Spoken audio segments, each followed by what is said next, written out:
Tonight, a notorious murder back in the national spotlight. Just this week, a wildly controversial parole decision. Is a convicted killer now walking free? An all-new 2020 starts right now. Pound for pound, one of the greatest true crime stories of all time. This would turn out to be a notorious, surreal case. A woman brutally murdered in cold blood. Investigators at the time believed that Sherry Rasmussen was the victim of a burglary that had turned into her own murder. As I walked in, there was blood. She was literally clawing at the front door, trying to get out.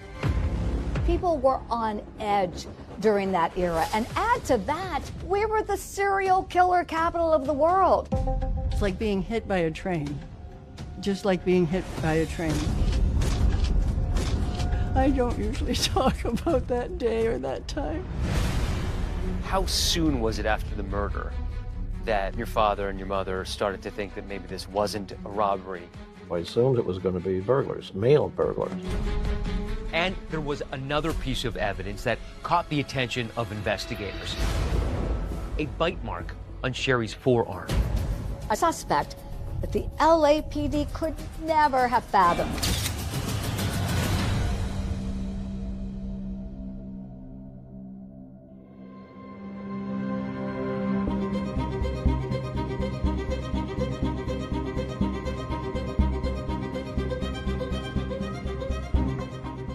If you walk down Hollywood Boulevard, you can't help but notice the stars on the sidewalk, the glitter in the pavement, and you think to yourself, wow, this is Tinseltown.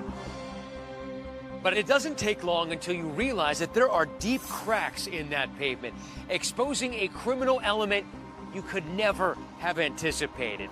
And the case of Sherry Rasmussen was a rude awakening for anyone living in La La Land. President Reagan in Los Angeles. Today, the torch entered the City of Angels For AIDS Walkathon in Hollywood. It was 1986. A beautiful young nurse, only 3 months into her marriage, is brutally murdered in her own townhome. As a television journalist, I've been reporting on true crime stories for decades on numerous outlets. And you think you're never going to be shocked anymore ever again? Well, this proved all that very wrong. It was a huge story. It had all the elements, sex and betrayal and lies. It just gripped the nation. It's definitely, pound for pound, one of the greatest true crime stories of all time. Everything we always heard or was told about Aunt Sherry was about what a great person she was. Tell me about your sister. She was the middle sister, and she was a clown. If everything got too serious, she would make everybody laugh. She had a very unique little giggle. Uncle John and Aunt Sherry are spending Christmas with Rachel on her first Christmas. Sherry was all about family. Sherry was our glue. She kept us all together.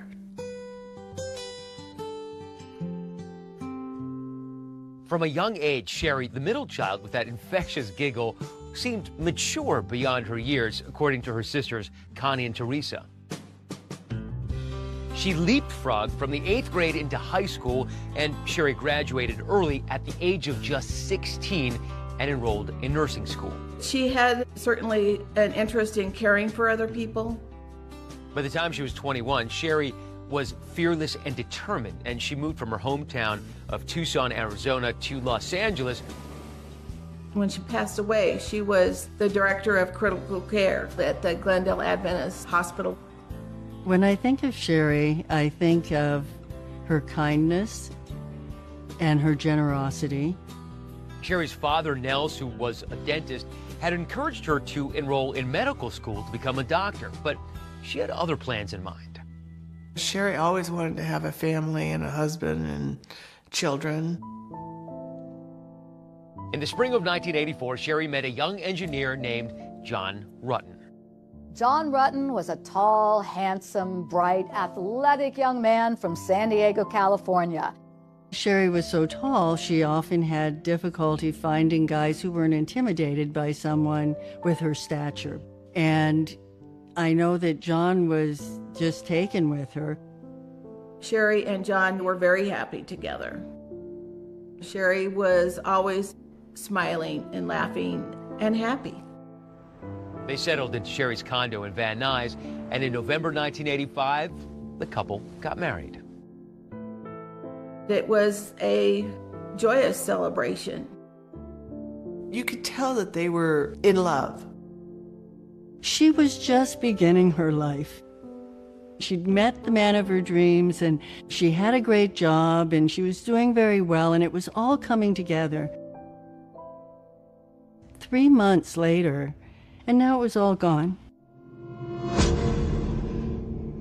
February 24, 1986. John had just returned home from work, and as he's walking up the steps into the townhome, the door is ajar. He walks into the townhome and sees his gorgeous bride dead in a pool of blood on the living room floor. He calls 911. I was patrolling and I got a call to Balboa Boulevard. Veteran LAPD patrol officer Rodney Forrest was one of the first cops to arrive at the scene. The call was a death investigation. I thought that was particularly interesting. Why a murder in a kind of upscale part of town? When Forrest and his partner got there, they were met with a grim warning from paramedics. Somebody said, "You're not going to be prepared for what's in there." And I'm thinking, well, I've seen it all, so let's go see.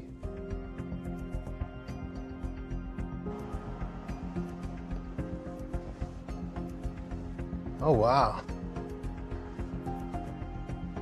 Well, this brings back memories. It's kind of an eerie feeling to be here after 30 plus, almost 40 years. As I walked in, I saw Sherry Rasmussen on the ground. She had been covered with a towel, and one of the paramedics raised the towel for me to see her face, and she had considerable trauma to her face, and there was blood. I thought after that, this is actually a murder. At that point, Officer Forrest called the LAPD's Van Nuys division to notify the homicide unit, which took over the investigation. It's a horribly violent crime. Bruises all over her body. The struggle ensued for quite some time. My partner went upstairs, checked the upper floor for any suspects, and there were no suspects still around. Investigators knew that something catastrophic had happened to Miss Rasmussen. You think, given the ferocity of that fight, that somebody would have heard something? You would think. It was a heck of a fight. I mean, Sherry fought for her life, literally. That night, news of Sherry's murder reached her family in Tucson. I'll probably never forget it, unfortunately. My dad called me to tell me that Sherry was dead. And I was like, that is, I certainly didn't believe it. Beyond the pale. Yeah. I was like, no, what are you talking about? That's not true. And he said, no, it is. And then I started screaming. In the wake of Sherry's murder, her family struggled to understand what had happened. Could this be the result of the rampant violence that had plagued the city of Los Angeles in recent years? A grim statistic from Los Angeles. More murders in 1980 than ever before. In parts of Los Angeles, there is a dangerous new tension. Or had it been something far more personal? This was a cold, calculated murder. When investigators looked further into the crime scene, they uncovered a major clue that could change the course of the investigation. This would turn out to be a notorious, surreal case with a twist no Hollywood writer could have come up with.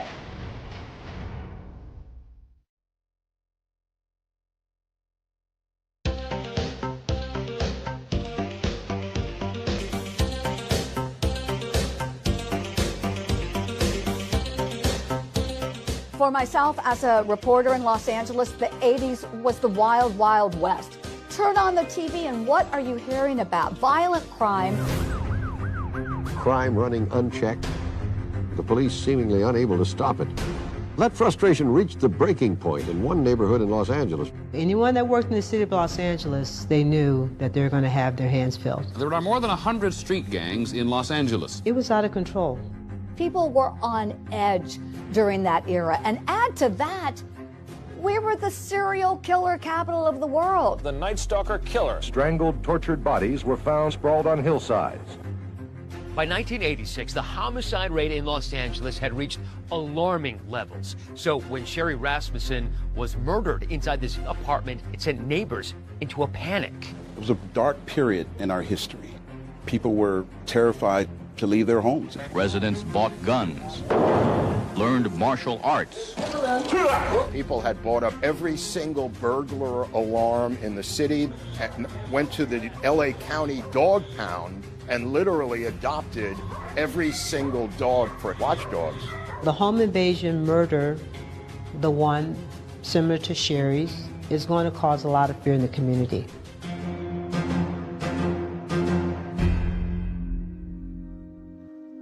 People were nervous. It was certainly a shock for me. Alan Tarski lived across the corridor from Sherry, but he says he wasn't home at the time of the murder. I had come back to work probably 5:45 in the evening, and it was shortly after that that the madness started. I do remember there was electronic stereo equipment right here that I saw when I came in, and that suggested to me that it was possibly a burglary, and a burglary interrupted. I put this together with the stereo equipment stacked over here, and it seemed to me that she could have struggled with the burglar, and she obviously lost that fight. Sherry's newer model BMW was taken. Her purse was taken. The Rasmussen crime scene had all the makings of something police call a hot prowl, a home invasion. Investigators at the time very much believed that Sherry Rasmussen was the victim of a burglary that had turned into her own murder. Based on what investigators could see at the time, it appeared as though Sherry Rasmussen was working at her dining room table on the second level of her condominium when the intruder came in through the front door. She had ligature marks on her wrists, indicating at some point someone had tied her up. All over the place in these pictures, you see some of the implements that were used to hit Sherry. Right. The vase that was smashed over her head. The shards had blood on them. The assailant or assailants were grabbing at anything they could find to make sure this woman didn't breathe another breath. Her fingernails were left broken at the front door. Because she was literally clawing at the front door. Trying to get out. But before Sherry could escape, she was shot, police say, at point-blank range. The bullets indicated that a .38 revolver had been used. It was basically an execution. Not a single neighbor heard a gunshot, and ballistics tests showed that it appeared the assailant had used that quilt over the barrel of the gun as a silencer. And there was another piece of evidence that caught the attention of investigators. A bite mark on Sherry's forearm. They took the sample in an abundance of caution because if there was blood there on that bite mark, it could be possible for blood typing analysis to be done. I learned later about the bite mark that led into my curiosity of why there was a bite mark on her arm. I had no clue. It kind of reinforced what I was thinking when I initially got there. There was something more than I originally saw. Former patrol officer Forrest, who wasn't part of the investigation, says to him, the crime scene didn't jibe with the burglary theory. I thought to myself, this is a burglary? Burglars don't usually pick a place 5 condos from the street. They want to get away. They pick something next to the street. They don't want to be seen. It's just strange that they would pick this place. Officer Forrest says he was also taken by the demeanor of Sherry's husband. I noticed John Rutten. He was sitting at the table and he seemed to be sobbing. My reaction was his sobbing, his crying should have been more extreme, with his wife laying there on the floor dead. I guess people grieve in different ways. Did you see John at any point directly after the murder? We saw him at the Van Nuys police station, and I do remember that he didn't have any marks on him. That's the first thing you look at for any kind of domestic violence. So, even though he was your brother-in-law, even though you liked him, yes. The first thing you did when you saw him is sort of give him a visual inspection, a yes. look over. Yes. Did you talk? We weren't allowed to talk to him. They were keeping everybody separated. Because the first suspect in murders like this typically is. Rutten wasn't permitted to speak with Sherry's family, but on the night of the murder, he sat down with investigators at the LAPD's Van Nuys station. You didn't harm your wife, did you, John? The question for investigators is, was he telling them everything they needed to know to catch a killer?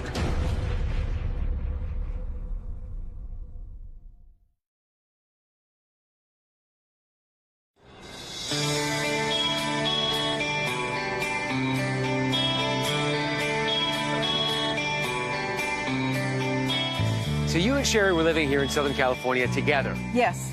How was that?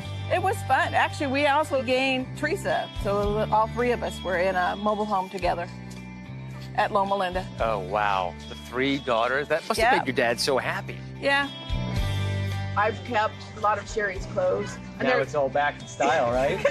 The 1980s are all coming back. I remember her telling me that she had met John. What was your impression of him once you met him? He was very likable. They made a really a cute couple. They were both tall, thin, athletic, both driven with their careers. It was a whirlwind romance, and within a year, the 2 were married. And did she seem like she had it all? Yes. She had a new job that she enjoyed, just got married. She was a new aunt. We were really looking forward to the future. Family was just so important to her, and you can really see that in the photos and just how happy everyone was together. Sherry really loved Christmas. Here's Aunt Sherry. It was one of her favorite holidays. Here's John holding his baby niece, Rachel. Everybody here thinks there's going to be a baby Rutten pretty soon. I think they better talk to Sherry.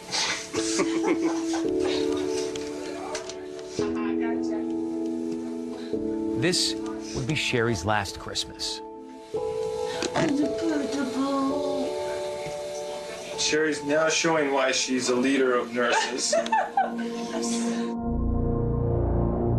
Just 2 months later, Sherry and John's love story came to a tragic and sudden end. And in the aftermath of her murder, questions would linger. When you're going through this process, you're pretty much helpless because you have no control. I mean, the information you get is what they give you. Nels Rasmussen was determined to find out what really happened to his daughter. And so were the police, who wanted answers. On the night of the murder, Detective Lyle Mayer questioned a very emotional John Rutten on what he knew about the day Sherry was killed. She had everything going. I mean, Hey, so do you, buddy? Hey, John, for a couple of minutes, I need you to be tough for me, buddy. Investigators looked at every possible direction. Of course, they looked at John. What was the first thing you saw? well, I saw Sherry lying on, I mean, it's right in front of me when I walked in the door. I saw her lying on the ground. I knew right away that she was dead. He was shaken up that evening. He did his best to give an interview that helped investigators. At one point, Detective Mayer asked Rutten Very difficult question. You didn't harm your wife, did you, John? No, I didn't. Good. You didn't harm your wife. Okay, very good. John Rutten agreed to do a polygraph examination, and the results came back inconclusive. But he had a rock-solid alibi.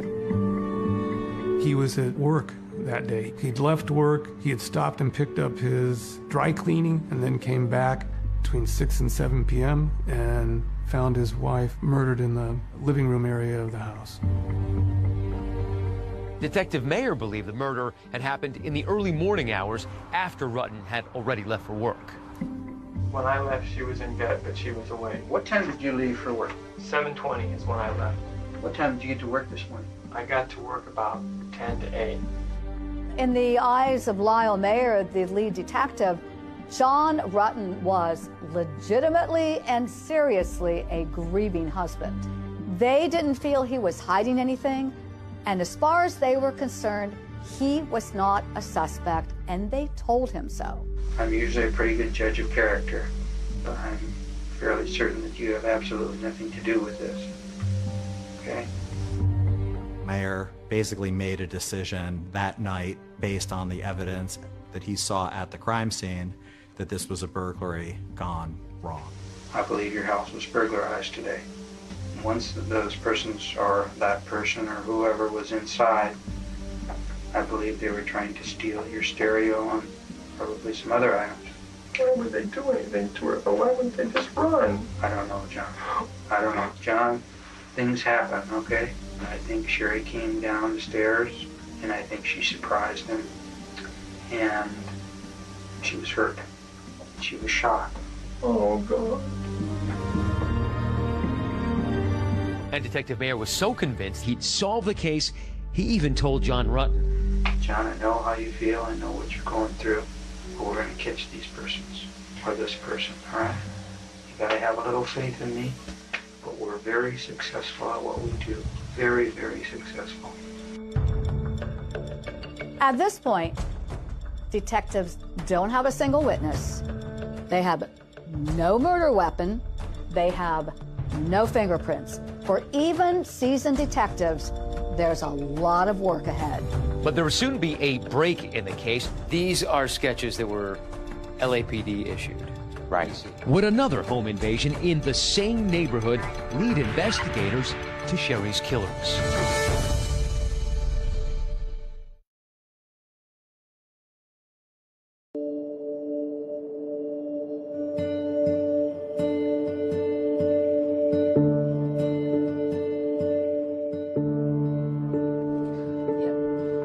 They look like they're from Charlie's Angels. I know. They're almost on different parts of the country, but you had almost the same haircut. I know. I was still in the stage of shock that this could happen to my sister. It's like being hit by a train. Just like being hit by a train. I'm sorry. I don't usually talk about that day or that time. Less than a week after Sherry Rasmussen's murder, her loved ones said their painful goodbyes. A heartbroken John Rutten addressed family and friends. When I saw John at the memorial, he was just ashen. He couldn't stop walking in circles and was just shaking. And I want you to know that Sherry was the best professional in the world. She was the best wife that anybody could ever have. And she was the best sister, daughter. She wanted to make everybody happy. You have to understand that was the love of his life. And trying to deal with that grief is devastating.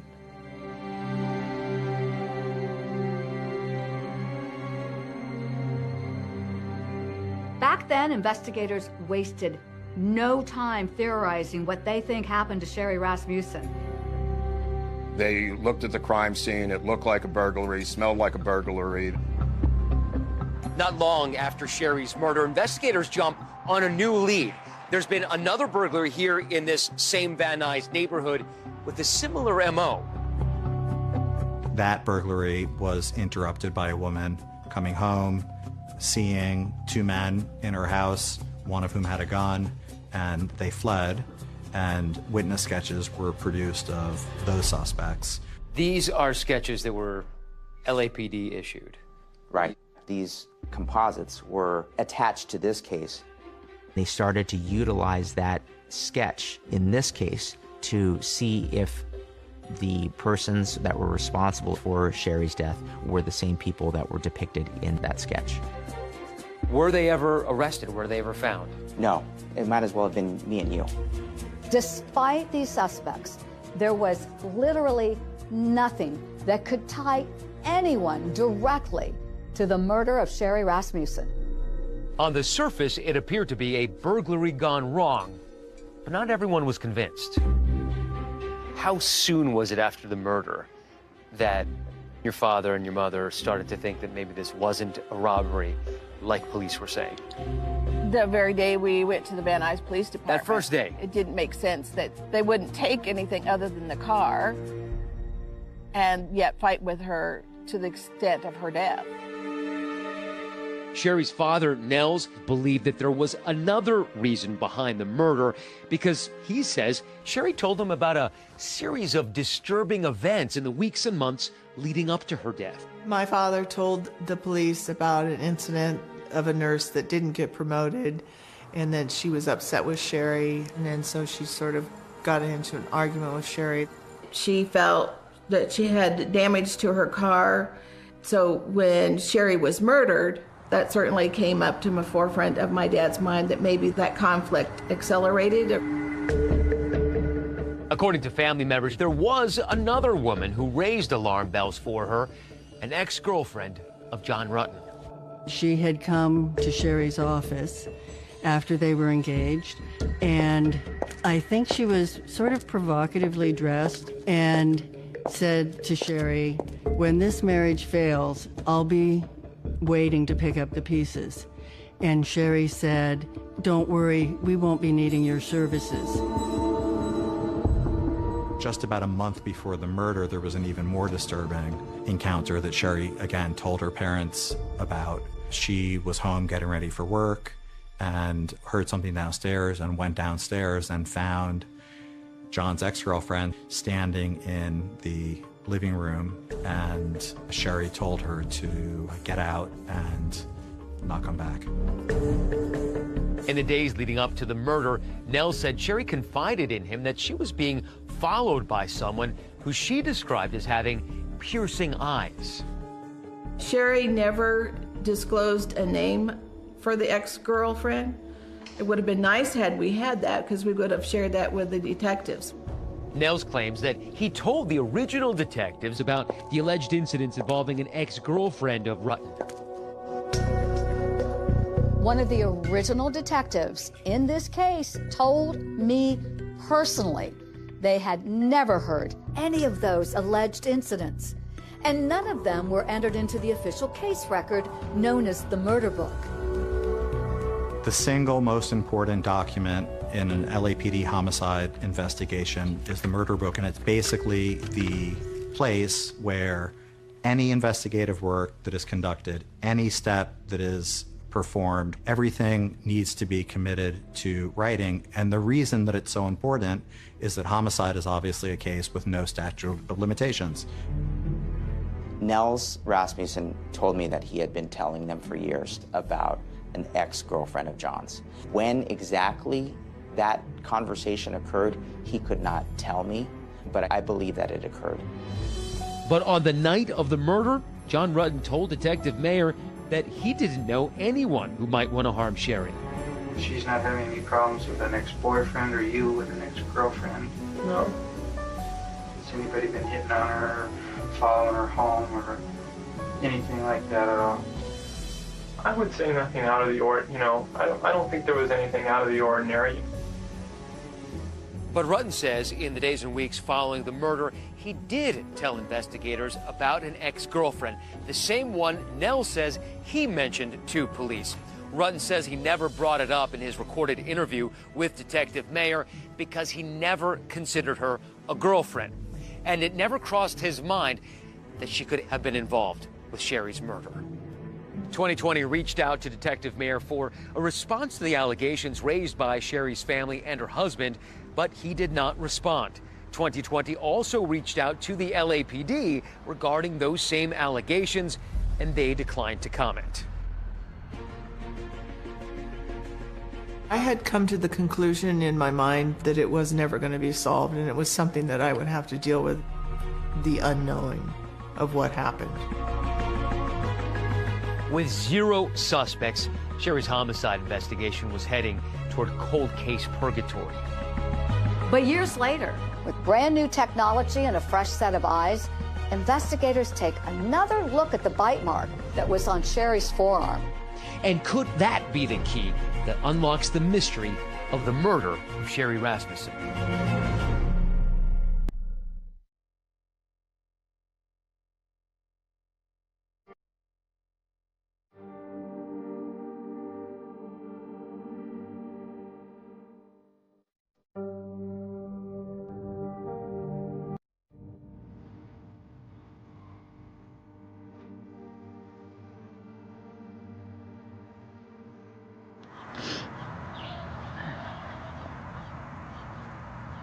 Times like this, I just need to have tissue attached to me. It has been very difficult to continue to live without Sherry.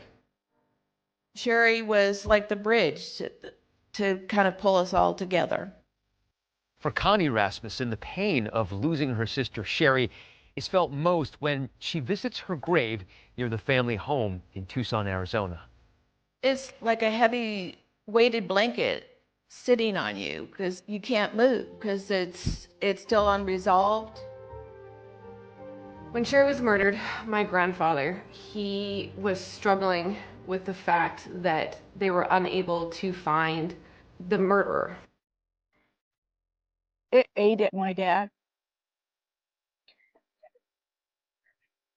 You know, as a father, you think, your job is to protect your children. And he felt he had failed that.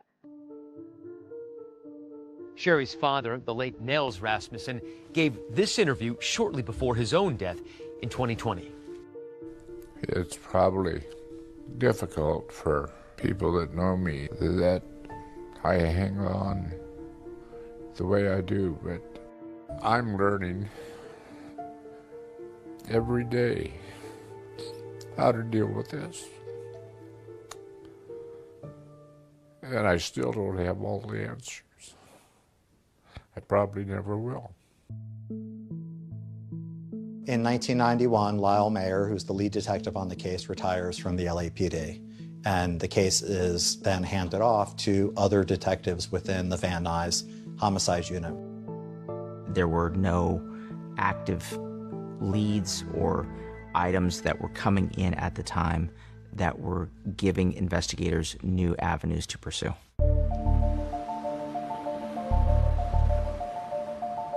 I never thought that time was going to help solve the case, that it was going to ever get solved. After Sherry's murder, time seemed to stand still for her family. But the decade that followed would bring a new chapter to the City of Angels. The beating of Rodney King. O.J. Simpson, who's a fugitive. Freeway that collapsed. Not guilty of the crime of murder. Lyle and Eric Menendez found guilty. Smalls was shot several times. The impact of El Nino. The Staples Center is just amazing. All beautiful and brand new. Mr. Gore, the Democratic nominee, is in Los Angeles. The Lakers gave LA one more thrill. 2001 was also a pivotal year for the Los Angeles Police Department, marking the launch of the LAPD's cold case unit. That year, detectives were handed over 9,000 unsolved murders spanning more than 2 decades. And Sherry Rasmussen's case was one of them.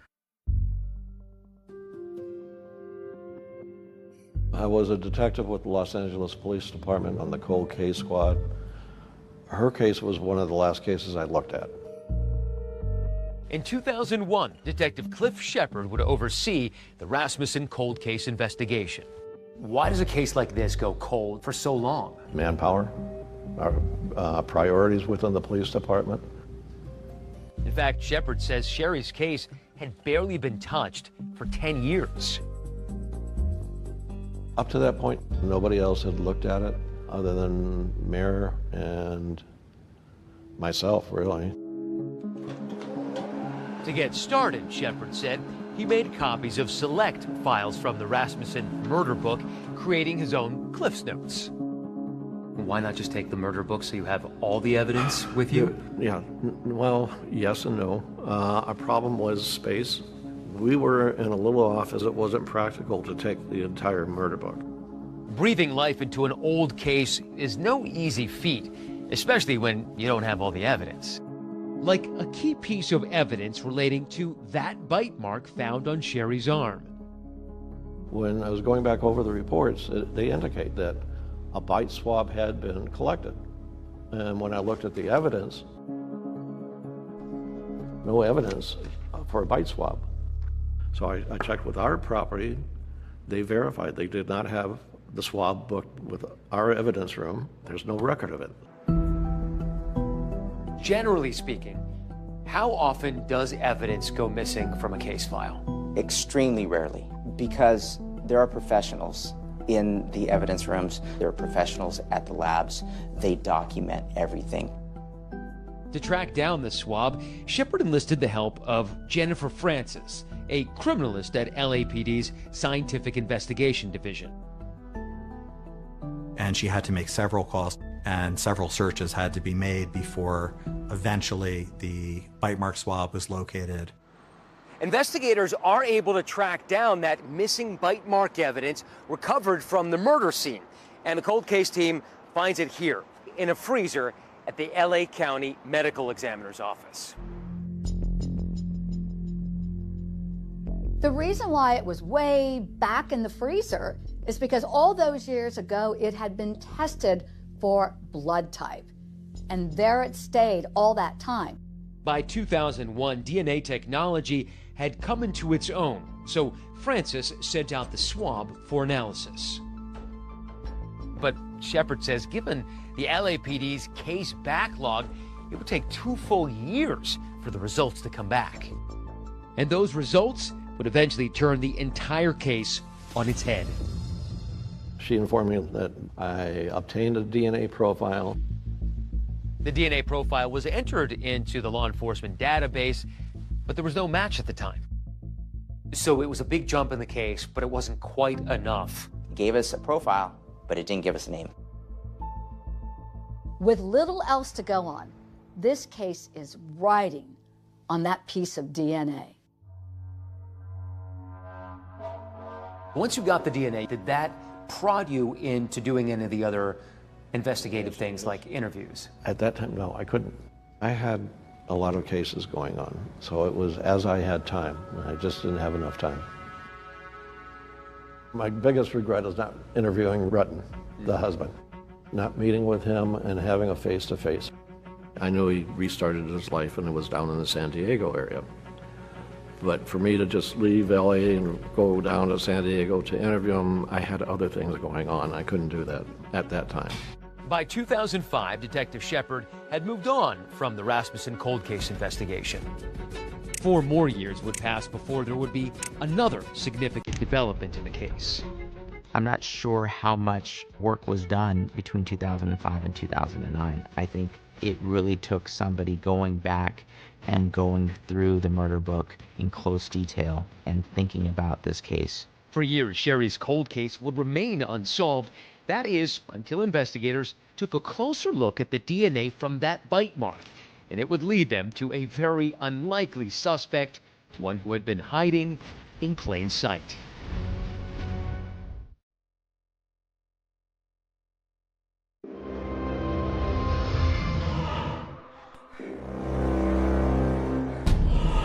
I can't remember ever covering a case like this. Sex, lies, law enforcement, innocent victim. Because what you could tell from the crime scene, there was an assailant, but that Sherry fought back. Oh, she with did. Incredible Yes. vigor and strength. Absolutely, she did. If I grab your arm, Yeah. and you want to release my hand, what's very close exacts it. So Sherry Rasmussen knows this is a life and death situation. Sherry tries to escape. The co-counsel summarized the case as a bite, a bullet, a gun barrel, and a broken heart. where she talked about her belief that there was a personal motive for this crime. For a cold case that was running on empty, I mean, this should have jump-started it. Why didn't it? It didn't give us a name. They eliminated the first 4 suspects, but they began to zero in on suspect number 5. And suspect number 5 just happens to be a cop. Can you imagine that moment? After all these years, the answer is behind a badge. It's crazy that you've been working just down the hall from the murderer you'd been looking for years. Yes.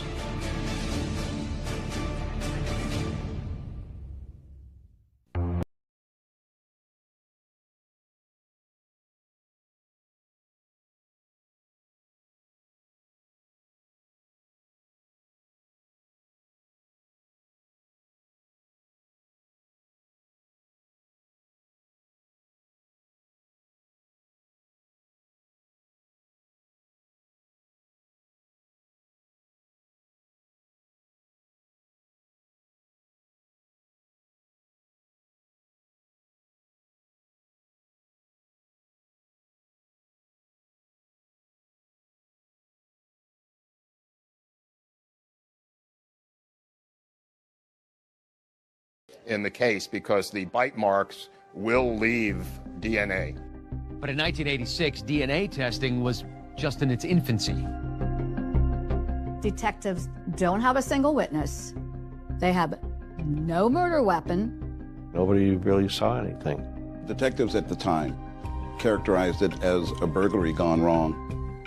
And the trail went cold for 15 years. But in 2001, the LAPD formed a new cold case unit to look into cases that would qualify for DNA testing. Investigators had reignited that cold case on the back of DNA evidence stored here. Criminalist Jennifer Francis, who'd been instrumental in tracking down and testing the bite mark swab, had a stunning revelation. It was female DNA. I assumed it was going to be burglars, male burglars. A female? Who is she? Once you got the DNA, you realized it was a woman. Were you curious about the fact that a woman might have been involved? I was curious what woman. This could be the break that the LAPD needs. I think there are times that we felt Sherry's case would never be solved.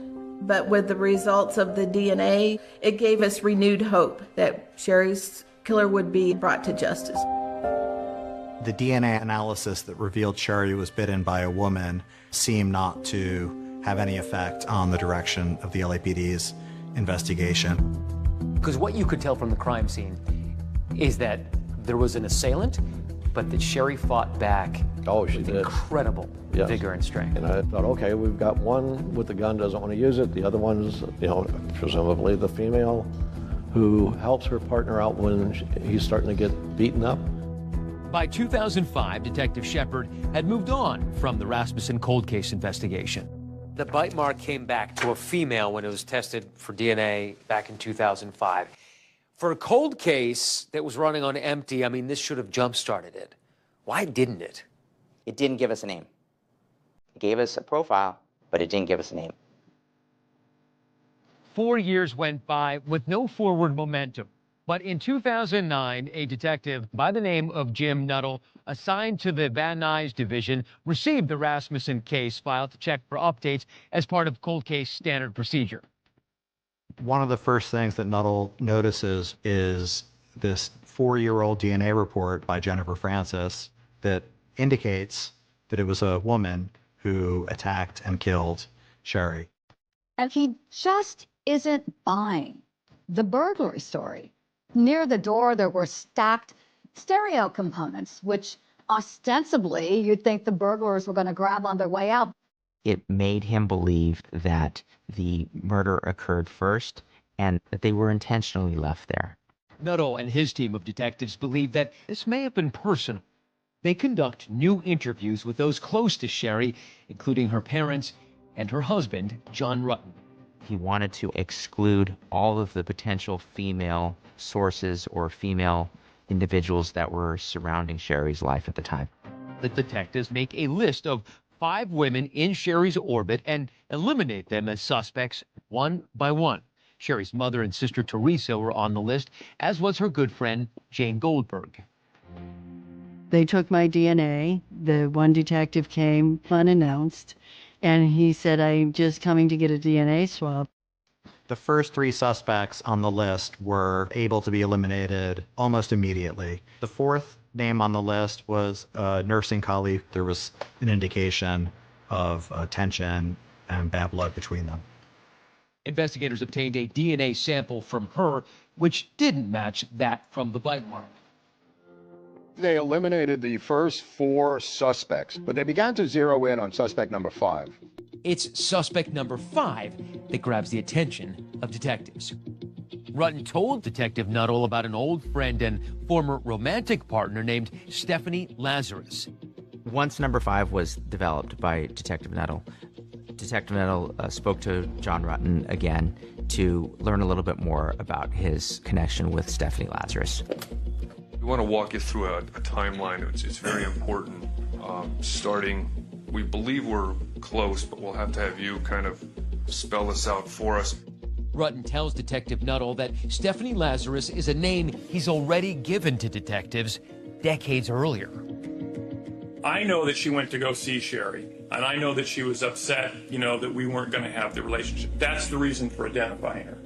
So that's the reason I identified her 23 years ago, when we talked. One of my concerns is that was never, appears to be recorded.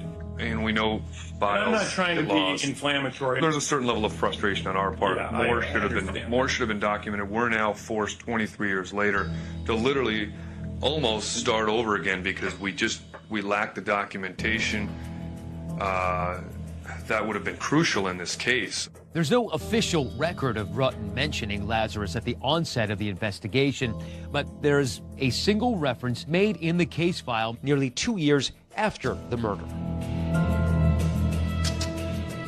And it's a notation along the lines of John Rutten called Stephanie Lazarus P/O, ex-girlfriend. And when John Rutten spoke with the cold case detectives, he confirmed the meaning behind that P/O. I gave him the name and I said she's a police officer. Not only was Lazarus a police officer, but she's still on active duty as a detective. Think about this. You're the cold case unit investigating one of your own, and her office is just down the hall on the 3rd floor of police headquarters. Police like to talk, that's why they're cops. They ask questions. These cops needed to keep this quiet.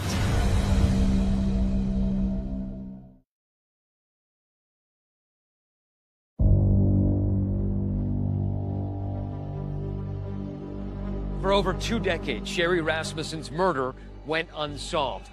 Until 2009, when cold case investigators began zeroing in on Stephanie Lazarus, a 25-year veteran of the LAPD.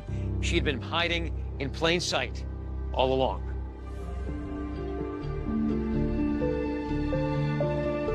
She presented herself as very smart, capable, athletic. She was a Division I athlete. Lazarus's connection to the Rasmussen case was through Sherry's husband. Her history with John Rutten went back more than 30 years when they first met as students at UCLA. And Stephanie made no bones about the fact that she envisioned a big romantic future with John Rutten. The problem is that John has never, in his own words, looked at her in the same way. After Stephanie graduated from UCLA, she joined the LAPD in the early 1980s. At a time when the department was striving to bring more women onto the police force. She seemed to excel and do well in specialized assignments, but it was always competitive. And that competitive fire, coupled with being a stellar athlete, was a perfect entree for Lazarus to participate in the California Police Olympics.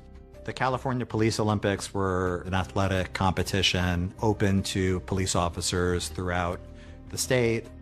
Anita Ortega was one of the other few female LAPD officers at the time and a teammate of Lazarus. Stephanie was an outstanding athlete and a basketball player. I thought her tenacity was incredible. She never quit. She may have been tenacious on the hardwood, but off the court, Anita got to know a softer side of her teammate. Seemed like a very nice person, always energetic, this happy-go-lucky kind of person. Really enjoyed hanging around her. Stephanie shared with me that she met her boyfriend, John, at UCLA. Said he was a great guy. I never met him, but I thought they were going to get married. Thing was, not only was Lazarus not dating John in the summer of 1985, he was engaged to Sherry Rasmussen. Stephanie never mentioned Sherry to me or the fact that John was in another relationship. But entries in Lazarus's own diary seemed to reveal her despair after learning that Rutten was getting married. Stephanie Lazarus had a 600-page diary. What was the story that it told? There were these tidbits of information right up to the wedding, right up to the killing, where she was indicating to herself how despondent she was.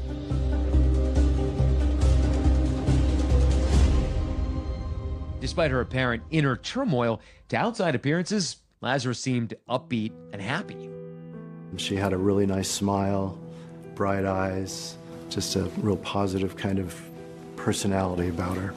Fitness trainer Brian Brazzi says he had an immediate connection with Lazarus, but then just a few weeks after meeting, Brazzi says there's an odd encounter at his apartment. There was a knock on my door. 2 female police officers fully uniformed at my door, Stephanie Lazarus being one of them, showing up unannounced. I had never given her my address. Brazzi says it's an uncomfortable moment, and he doesn't invite the women into his one-room studio apartment. Stephanie had shown up for reasons unknown, he says, and just as quickly, she leaves. I really didn't know what to say or how to react. Brazzi says despite his discomfort over that visit, the two decided to go out on a date anyway. But when he later had to break the date, Brazzi says he saw a different side of Lazarus. The next time I saw her, the look that she gave me was like just dark and menacing, and I just kind of stopped in my tracks. By the spring of 1986, after Sherry Rasmussen's murder, Lazarus's career at the LAPD was thriving. Daryl Gates and the rest of the LAPD brass loved Stephanie Lazarus because having her face out there, her exuberance, her athleticism, it got people excited. She was a walking, talking recruitment drive. She even made an appearance on the game show Family Feud, pitted against arch rivals, the LA Fire Department. She continued on an upward trajectory, and she became a detective for the Los Angeles Police Department. In 1992, she was assigned to the Personnel Division as a background investigator, someone interviewing and passing judgment on applicants to the LAPD. It seems eventually Stephanie puts John Rutten behind her. She marries another police officer, and the couple adopt a beautiful young daughter. One of her last assignments was to be assigned to the art theft detail, a very specialized division. The art theft detail investigated anything that was of value that was stolen as art. At the time, the unit was the only one of its kind in the country, and with its rich and famous clientele, attracted local media attention. I was a contributing writer to the LA Weekly, and I had heard about Don Harisik, who ran the art theft detail. So he reluctantly agreed to do an interview with me. Also in attendance, the junior member of the unit, Detective Stephanie Lazarus. Every time I talked to Don Harisik, Stephanie Lazarus interrupted me, and she kept interjecting snide, sarcastic, and semi-humorous comments after my questions. It was extremely disruptive. I asked Detective Lazarus, what do you know about art? And her answer was, it hangs on the wall. By 2009, the future looks bright for Stephanie Lazarus. She has a family now and is working in a prestigious unit. She seemed like the happiest, luckiest person in LAPD. All seems great. She has no clue that a net is closing in around her.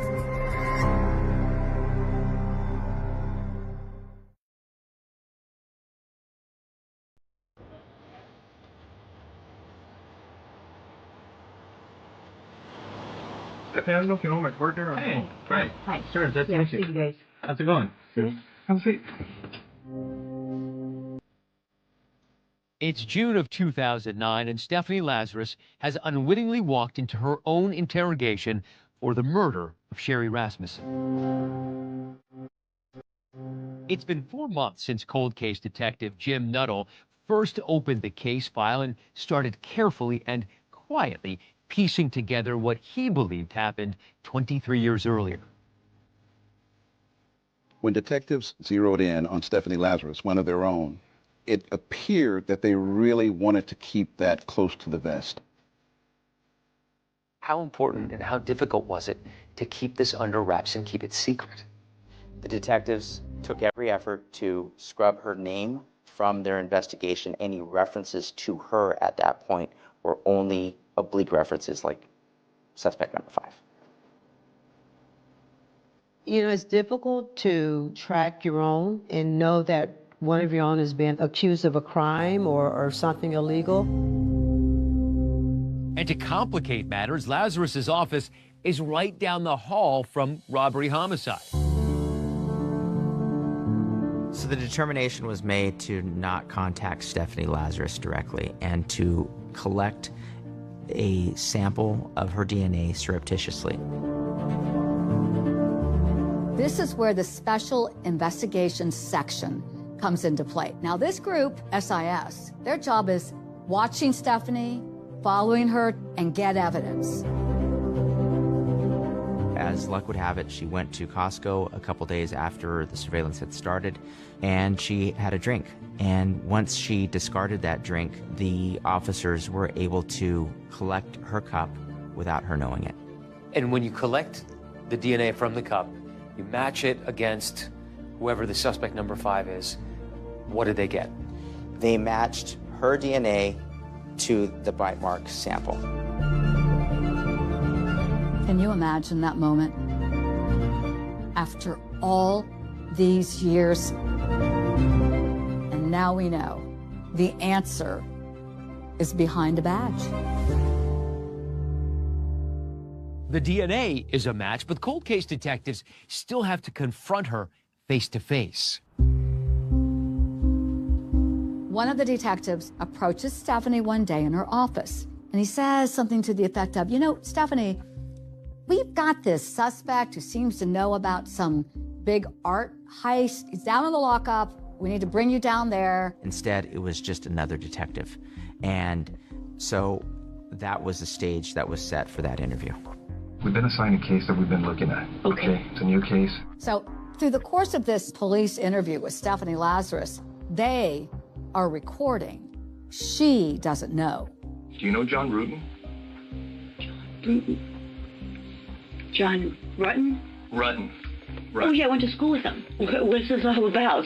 Well, it's relating to his wife. Immediately, they start talking about the Sherry Rasmussen murder. Do you know what the circumstances were regarding her death?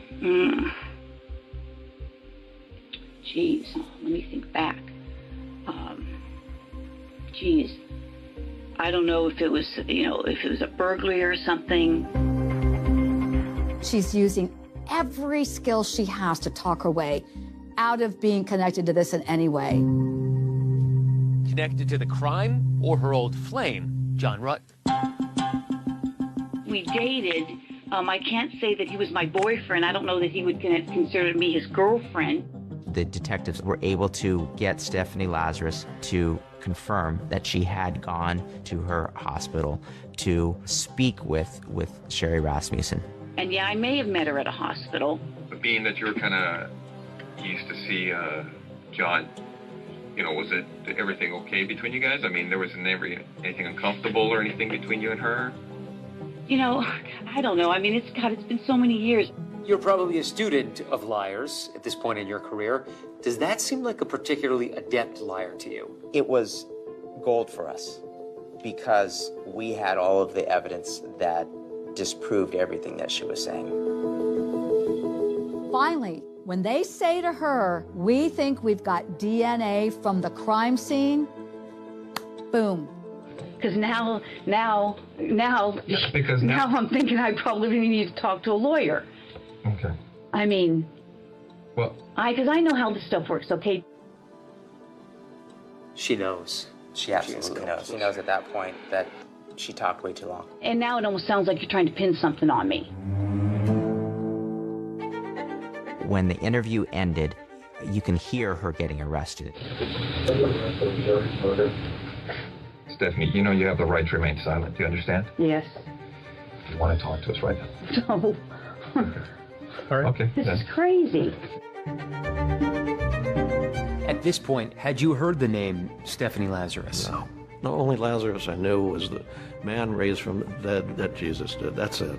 This is the case that rose from the dead. Yeah, it did.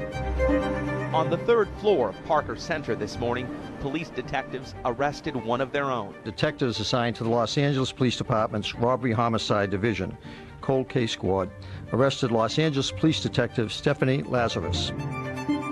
It's crazy that you've been working just down the hall from the murderer you'd been looking for years. Yes.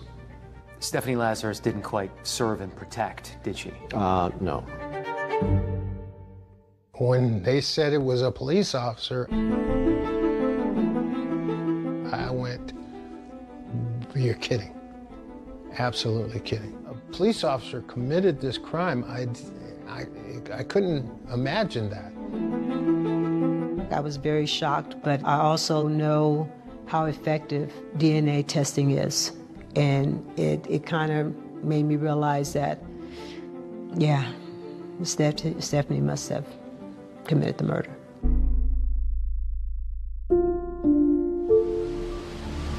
They were kind enough to come to our home and let my parents know that they had made the arrest. I mean, I cried because I was so excited, number one, that justice for my sister, but also for my dad. I was so relieved and so happy and so sad. We had waited so long, but at last. I'm totally in shock. It was just a stunning turn of events. Then a whole new chapter begins. The prosecution is armed with what appears to be rock-solid evidence. But this is L.A. after all, and strange things have been known to happen in court. So, you have to wonder, would a jury really believe a veteran detective is capable of committing a cold-blooded murder?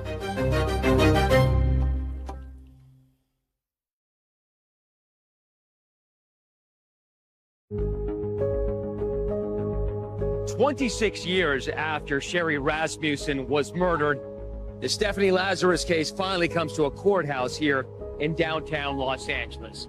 A Los Angeles police detective accused of murdering her rival. That sounds more like a Hollywood blockbuster than a decades-old cold case finally going to trial. At her arraignment, Stephanie Lazarus pleaded not guilty to the charge of first-degree murder. There was a lot of buzz in the air, folks across the country very interested in this case, and why wouldn't they be? It's sex, lies, law enforcement, an innocent victim. I covered the trial from A to Z, had a side view at Stephanie Lazarus. She sat in that orange jumpsuit. What a dichotomy from her police blues. Your co-counsel summarized the case as a bite, a bullet, a gun barrel, and a broken heart. Right. It highlighted all of the strong pieces of evidence. So the bite mark, of course, referred to the DNA evidence found on Sherry Rasmussen's left forearm. The prosecution considered this their ace in the hole. You had 4 separate analyses done, so by far that was the most important piece of evidence. To explain how the bite mark got there, prosecutors presented their theory of how they believe Stephanie Lazarus was able to attack and kill Sherry Rasmussen. Stephanie Lazarus points the gun. Sherry grabs the arm. If I grab your arm, yeah, and you want to release my hand, or get me to release my hand, try to do this, or you could grab me, or what's very close, exactly. And the prosecution described the terrifying details about how they say Sherry attempted to escape with her life. Stephanie Lazarus fires that gun twice, and 2 shots go out the backslider. So Sherry Rasmussen knows this is a life and death situation. Sherry tries to escape, and she goes down these stairs. She did not get out. They collected her fingernails at the front door. Because she was literally clawing at the front door. Trying to get out. Stephanie was able to get her to the living room floor and hit her over the head with the pottery and hit her again with the firearm in the face. At that point, Stephanie grabs this quilt and wraps the gun with this quilt. And she muffles the sound of those gunshots by putting that quilt right up to Sherry's chest and shooting 3 times. Then there was the matter of the so-called broken heart described by the prosecution. Sifting through her diary, there were these tidbits of information where she was having contact with John Rutten. She would see John, she would follow John, she would stalk John. In Lazarus's journal, she wrote things such as, I saw John Rutten's car. I put a note on it and watched the car for half an hour. I did visit John Rutten, but his girlfriend was over. I really didn't feel like working. Too stressed out about John. I have a real hard time concentrating these days. When Stephanie's journals were entered into evidence, it clearly identified to me that she really never gave up on her obsession with John.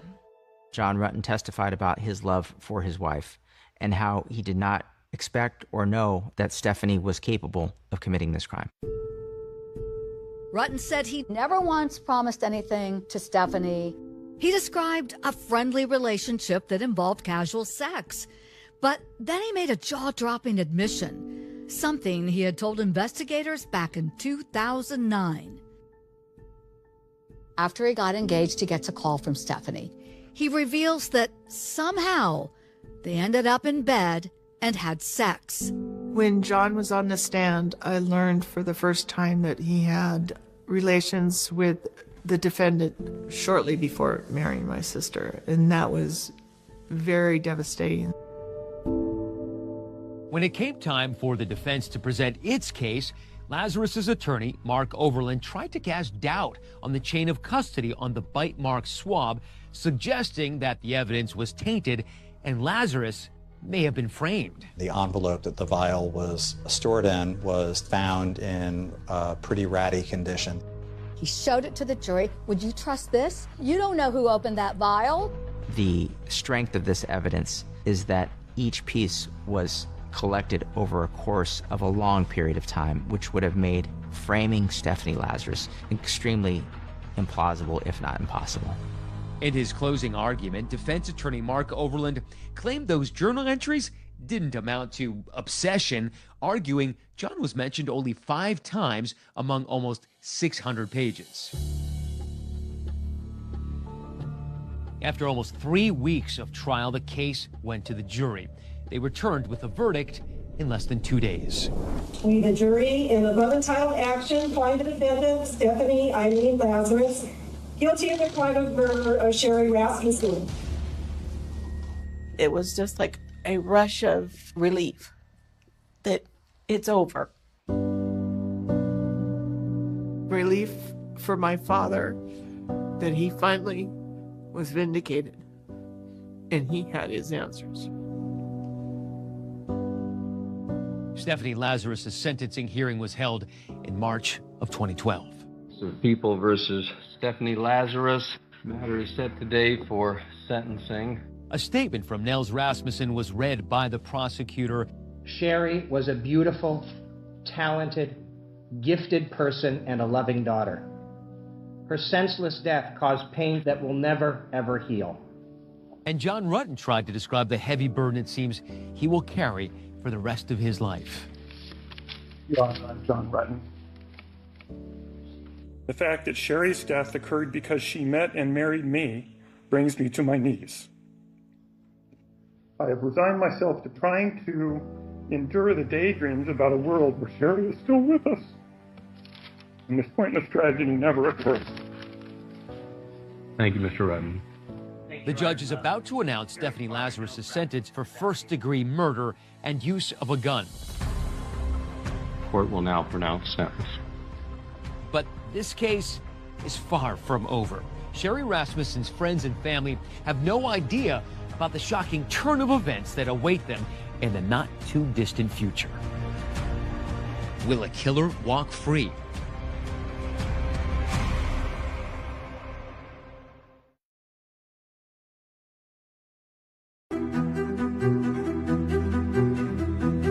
It's March 2012, and Stephanie Lazarus has just been found guilty for the murder of Sherry Rasmussen. Never admitting guilt, Lazarus waved goodbye and smiled to her family as she left the courtroom. What was her sentence? She received 25 to life first-degree murder and 2 years for the use of a gun.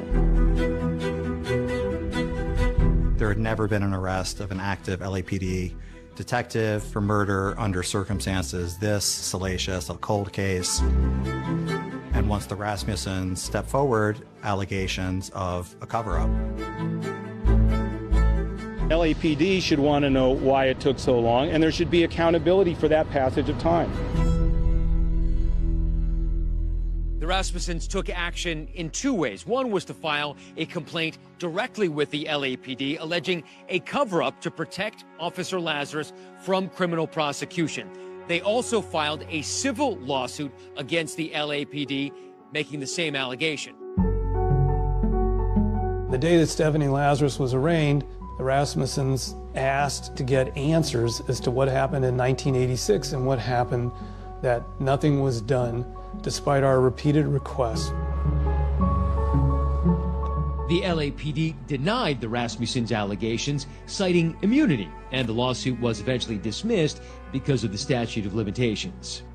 As for the complaint the Rasmussens filed directly with the LAPD's Internal Affairs Department launched an investigation in response to the allegations. Journalist Matthew McGough obtained a copy of the Internal Affairs file, which wasn't released publicly. A total of 6.8 hours were devoted to trying to determine whether or not Stephanie Lazarus was protected in an internal cover-up. More than a year passed before it was closed with no one being interviewed, no investigative conclusions.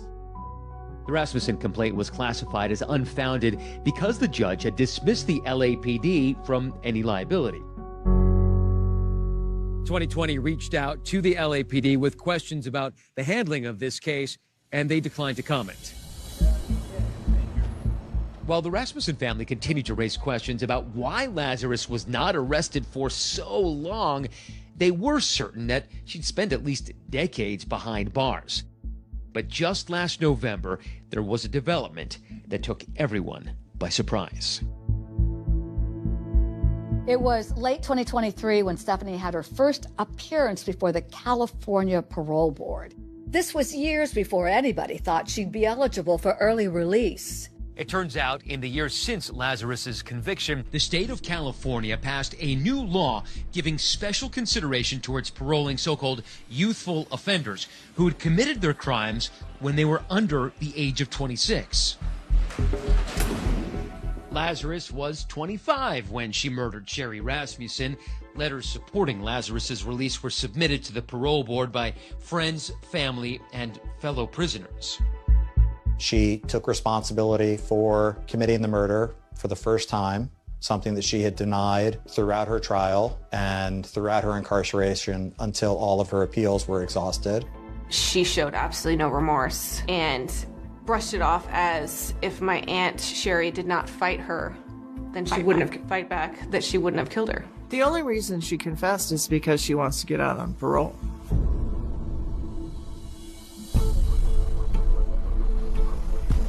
And at the conclusion of that parole hearing, Lazarus, to the outrage of many, was granted parole. What was your reaction to her being granted this parole? It was a miscarriage of justice. However, before that decision became final, California Governor Gavin Newsom intervened in the case and requested it go to the full parole board for reconsideration. Have you made it your mission to try to keep Stephanie Lazarus behind bars? Yes. I mean, I'm going to do everything in my power. In a follow-up hearing with the full parole board, Sherry's supporters came out in force to argue against Lazarus's release. Moderator, we will now take speakers in opposition to Stephanie Lazarus. She deceived and lied to everyone for almost 40 years. How can this board believe that she has changed? Before he died, Sherry's father, Nels Rasmussen, recorded a video message to be played in the event that Stephanie Lazarus ever came up for parole. If one looks at the damage that she did to my daughter's face, it's almost like she wanted to destroy the beauty that Sherry exuded. The board's earlier decision to approve parole was put on hold pending yet another review. I say expect the worst and prepare for our next step when that happens. And what's that next step? Just keep fighting. For the family and everyone else concerned, the day has arrived where we'll find out if Stephanie Lazarus is released or remains behind bars.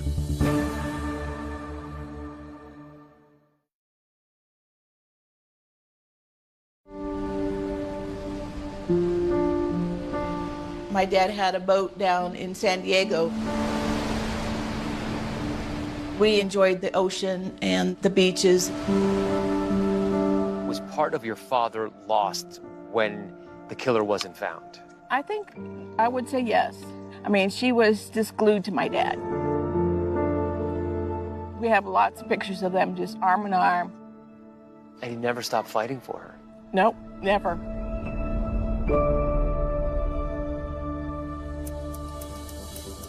And that struggle to keep Sherry's killer behind bars came to a head just this week as parole officials met for the third time to determine Stephanie Lazarus's fate.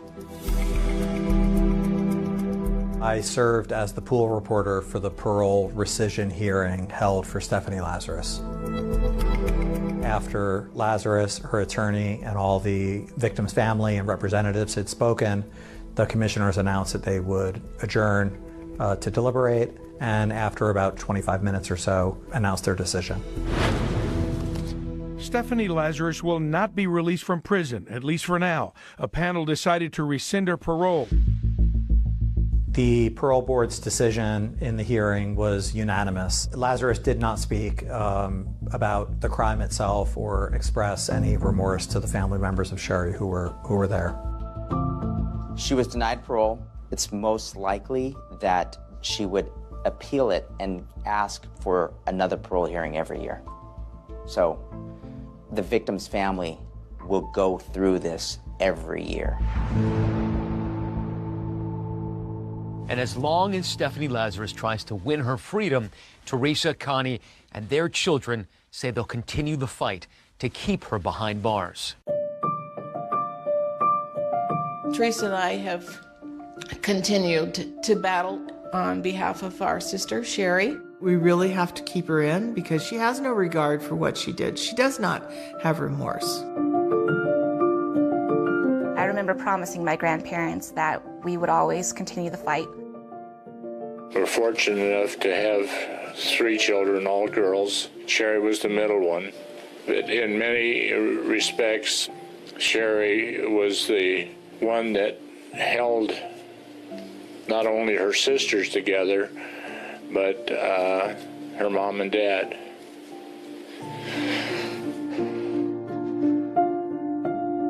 My Aunt Sherry no longer being with our family has left a hole that can never be filled. The memories we could have had. How would you like Sherry to be remembered? She was a very kind-hearted person. She was funny. She was just a wonderful, wonderful person who touched everybody she came in contact with. I think about her every day. I mean, I have this picture in my house. I wake up, I see her. I don't think Sherry is ever gone. She's always here. Sherry Rasmussen's family filed a wrongful death lawsuit against Stephanie Lazarus in 2016 and won a judgment of $10 million. It'll be 4 months before Stephanie Lazarus is eligible for a new parole hearing.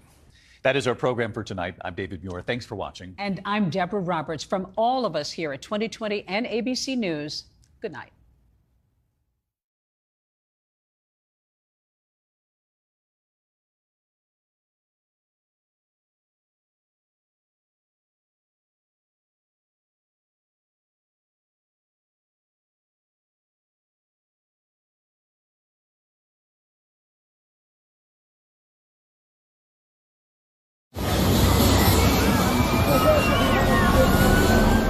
When the fair came to town, it was so exciting. We watched Mark cycling off down to the fair. That was the last day anyone ever saw Mark.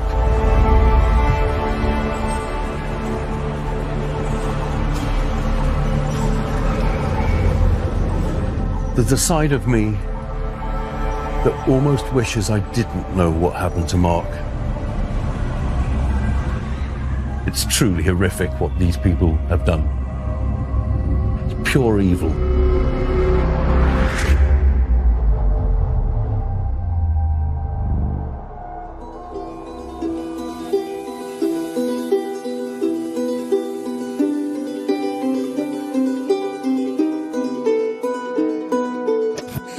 Say no to strangers. Not one of these. Come on, jump in. Mark Tildersley was last seen at Wokingham Fair. Police have to assume that they're looking for his body. There's nothing more precious than a child. The circumstances are horrific. He was abducted. I'm sure he must have been. Police were uncovering something that was truly horrific. Gangs of paedophiles preying on young children. These people were the vermin of society. Evil, sick, twisted, so nothing else. Dirty perverts who get involved with children. You've gone the wrong way. You're supposed to go down that way. It's all right, love. We've taken a shortcut. The body of 14-year-old Jason Swift was found in a shallow grave in the Essex countryside. Police believe these incidents could be linked. We were in the business of saving children's lives. You cannot emphasise the danger that guy was in. There is wickedness in this world. Some people are evil. Sorry. I thought I was going to be all right, yeah?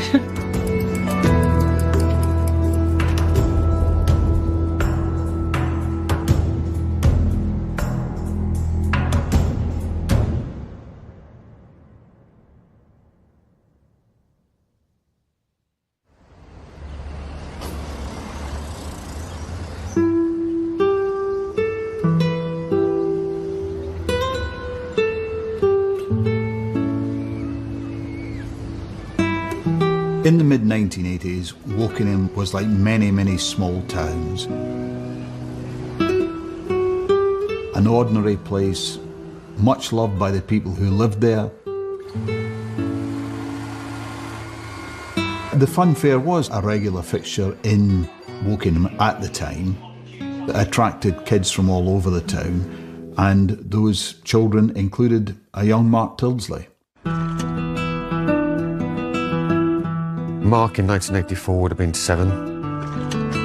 I would have been 10, and my brother Charlie was 11. We'd go to a park, bring a football, kick balls around for hours on end, jumpers for goalposts. In general, we would just have fun together. A lot of us used to cycle around Wokingham. Mark was quite quiet, but fun. He'd join in if we were throwing conkers at each other, climbing the conker trees and everything like that. He'd be there. I knew Mark's family because I used to babysit his sister's children. Every time I used to babysit for his sister, he always used to come down with his friend. And we all grew up together. Just like a normal little boy. Cheeky little face. 9 times out of 10 he's on his bike with his friends or going to the sweet shop.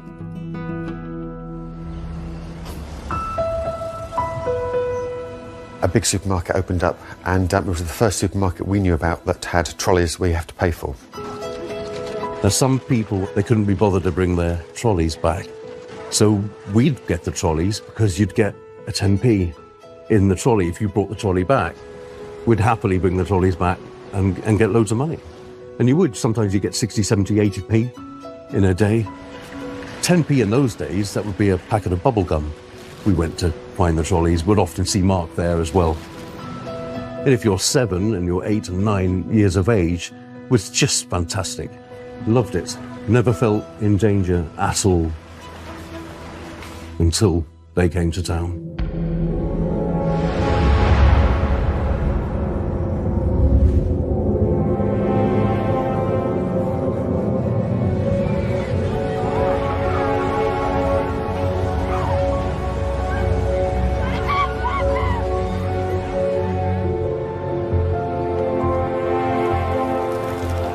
Mark left home on that Friday afternoon, going to the fun fair with his parents' permission.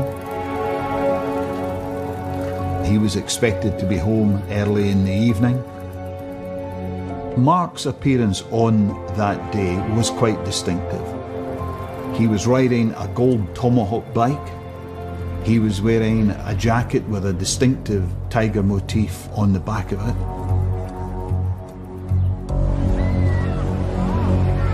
When the fair came to town, it was so exciting. You could feel the electricity in Wokingham. The fun fair was in town. It was going to be a great weekend. The fair was opening at 6 o'clock, and Mark's parents, I believe, think that he left their home just after 5:30. So he would have had 15, 20 minutes just to do other things. And he probably came down to those car parks to see if there was any extra trolleys that he could have 10p, 20p more to go down to the fair. My brother and I were doing our normal thing. We were out on our bikes, and we look over, and there's Mark on his little bike. And he said, "Are you going to the fair?" And we said, "Probably not yet. We'll go down at some point." We both watched Mark cycling off down to the fair. It turned out that was the last conversation that we had with him.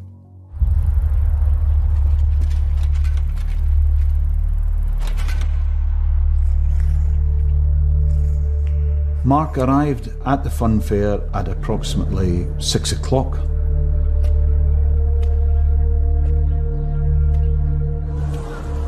He went straight to the Dodgems, his favourite place within the fun fair. But sadly, he never returned home. As time went on that evening, Mark's parents, John and Lavinia, obviously became increasingly worried. Their son had not returned by the time that he had been expected to return. They made a number of different calls to friends and relatives to see if indeed he was with them, but as the evening progressed, they became quite naturally very, very concerned. And by darkness, they were very, very worried indeed, and the police were called at that time.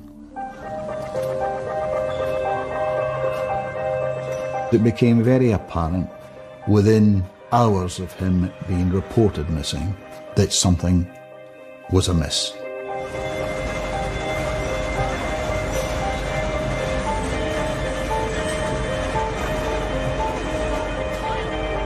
He said he'd be back by 7 o'clock. Where did you arrange to meet him? At the penny machines. At the penny machines. He told me he'd be there, waiting for me. Then when we found his bike, we thought he couldn't be very far away. Then, you see, we looked and looked and looked and couldn't see him. Not a sign of him. I'd just finished work and I see it on the television. I said to my mum, I recognise that little boy. He's gone missing from the fair in Wokingham. I just thought he'd gone missing like some people do. My brother and I, Charlie, were interviewed by the police. They were just asking questions. When did you see him? What did you say to him? Just trying to piece together the pieces of the jigsaw puzzle that could lead us to Mark. Mark Tildersley was last seen at Wokingham Fair at 7 o'clock on Friday evening. He had cycled there on his own with his parents' knowledge. They had arranged to pick him up there, but when he had not appeared by 10 o'clock, they called the police. Police want anyone who was in the area on Friday evening to come forward. Police involved in the search have to assume the possibility that they're looking for his body.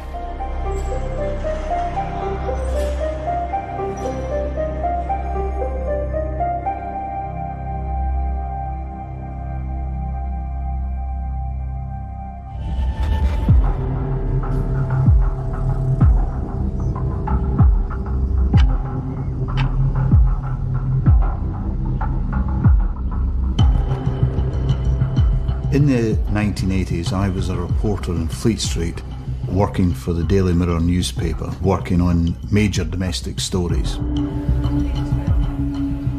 There were a number of police officers, volunteers, soldiers from nearby army barracks, underwater search teams, all of them covering every inch of the local area they could possibly think of. Police officers were pursuing every possible lead that they could think of. Charlie and I certainly helped in the search. We would get on our bikes, cycle to the big park, the small park. We were looking for a shirt, a shoe, anything we could find, a jacket, but we couldn't find anything. Mark's parents were devastated by the whole thing. What I think, that his bicycle was chained up and he left it there and he was abducted. I'm sure he must have been. And somebody had taken him away in a car. So what's your message to whoever might have Mark? Well, whoever's got Mark, will they please, please, please bring him home?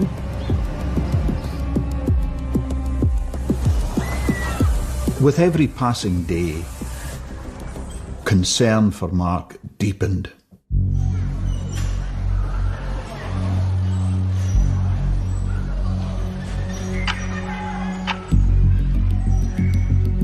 There were many witness statements gathered by the police at the time.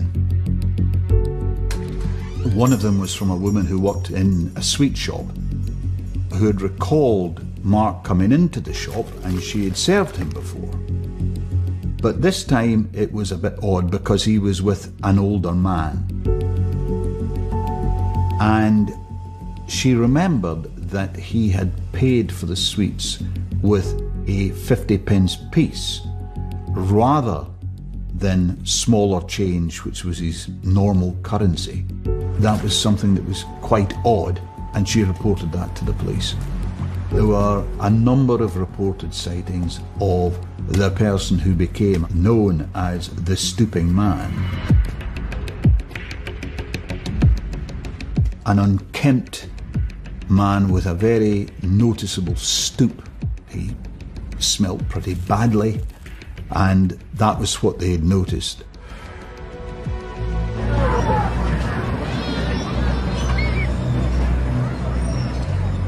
Mark was seen in the company of this man on more than one occasion at various points during the day. So that helped underline the belief that Mark had been befriended by this person within the fairground, and most probably on the dodgems.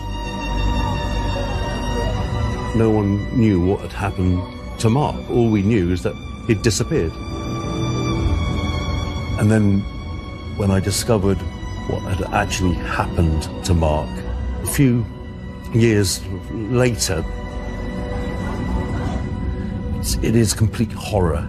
It's pure terror, pure evil.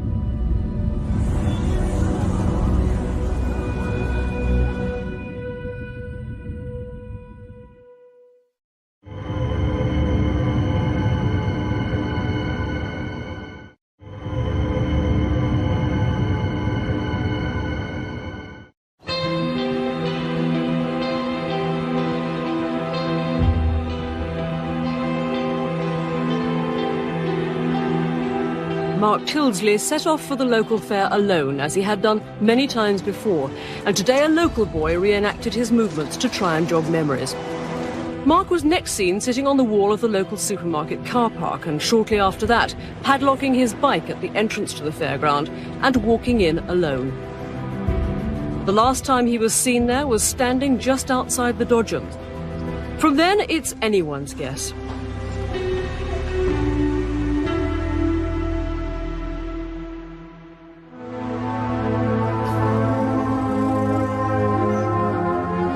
Seven weeks into the investigation, police received information about a fairground worker called Sidney Cook. This informant had told police that he had seen Cook lure two young boys into a car at a fairground in London. When police initially looked at the background of Sidney Cook, they could only find one previous conviction dating back to 1961 for indecently assaulting a young boy in a cinema, and he was fined £20 for that offence. Cook was questioned by a police officer, but he had an alibi that he was working at another fairground on the day that Mark disappeared.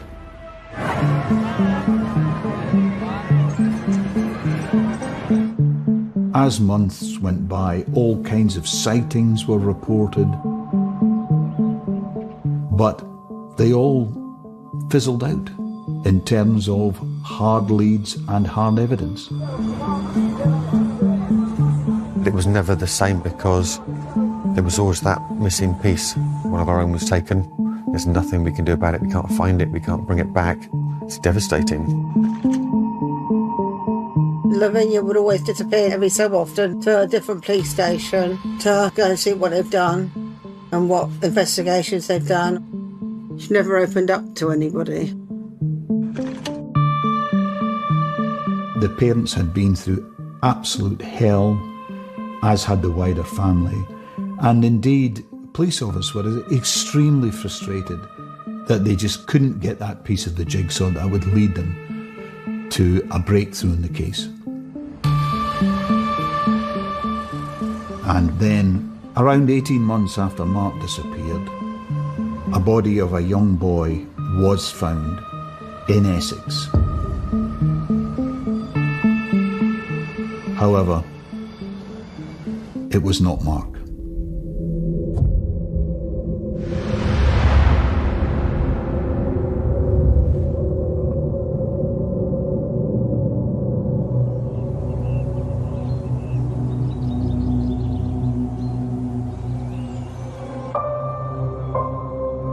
My name is David Bright, and at that time I was the detective inspector in charge of the major crime section of Essex Police. It was Saturday, I was day off at my home, and the call was from the headquarters information room that a body of a young boy had been found in Shonks Mill Road. Get your team together and get here.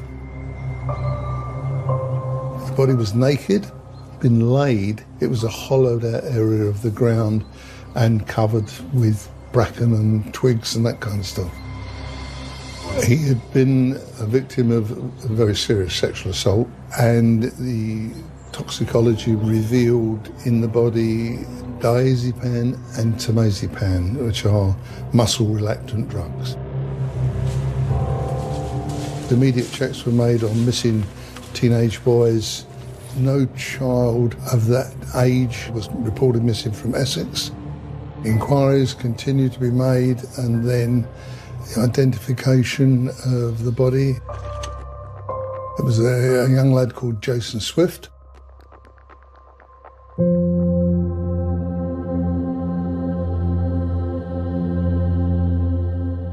I am Emma, and I am Jason Swift's cousin. My uncle Sid is Jason's dad. Jason was a very quiet child. At one point he did come to live with us for a little while. We had so much fun. It was like having a little brother running around because I was the only child. They were lovely memories. But we haven't seen Jason since the 70s, And it was one day we were sitting there and the news come on and said they found a body, and our blood went cold because Jason was named as the victim. And then obviously Jason's picture come up, and then that just confirmed. Sorry. I thought I was going to be all right, yeah.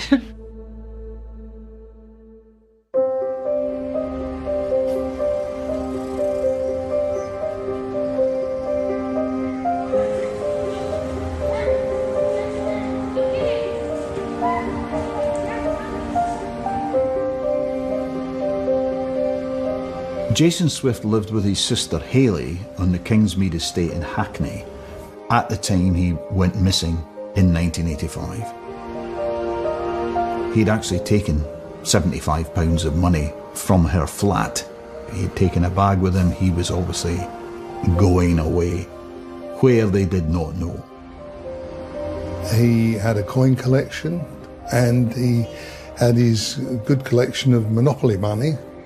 He had a nice personality, although he was a shy boy in many respects. He came from a loving family. He was a gentle boy. His mother, Joan, cared for him the best she could. He was one of 5 children. He lived part-time with his older sister and part-time with his mother. Mum, when Jason wasn't with her, she would assume he was with his sister and vice versa. The situation with Jason was that he was a very streetwise young man, but not academically gifted. He went to a school that dealt with pupils with his problems. Every pupil was issued with a Han London bus pass. Get on any bus when you want to go north, south of the river, east or west. Where would you rather go, school or go up the West End? Choice is obvious. The place to go was the amusement arcades, and he was a frequenter of the West End of London. About 3 weeks after he disappeared, Jason sent a postcard to his mother, Joan, saying, "Don't worry about me, I'm working at the fair in Southend. I'm planning to go north sometime soon." Then, 3 months after he went missing, Jason's mother, Joan, received a birthday card from her son. "Don't worry about me, Mum, I'm all right." Jason made contact with his family from Southend-on-Sea and in Brighton, both areas which are seaside towns and have fun fairs.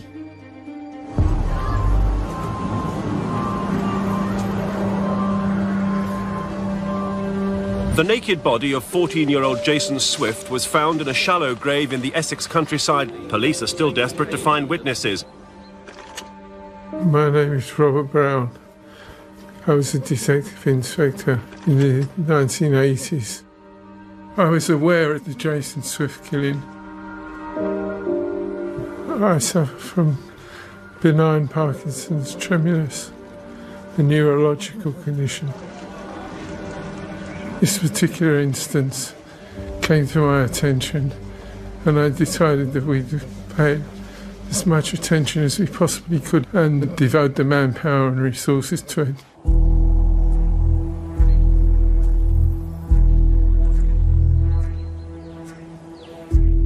The discovery of Jason's body was a shocking event and made headlines around the country at the time. This had changed from being a runaway boy to someone who had been murdered.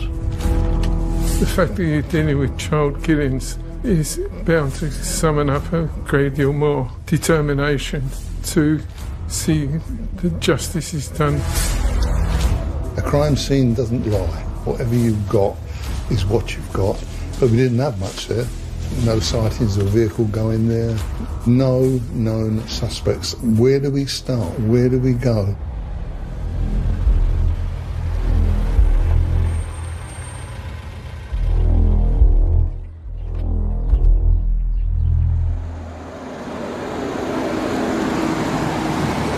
Only a couple of days after Jason Swift's body was found, police were alerted to reports of a man driving a blue Jaguar in Hackney in the East End of London who was trying to entice children into his car by offering them sweets.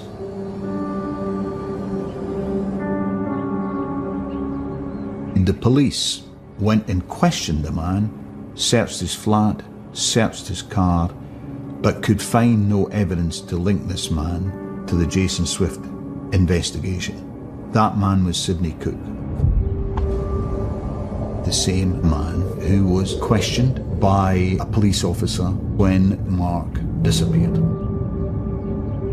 He readily admitted being the owner of the car and the driver at the time.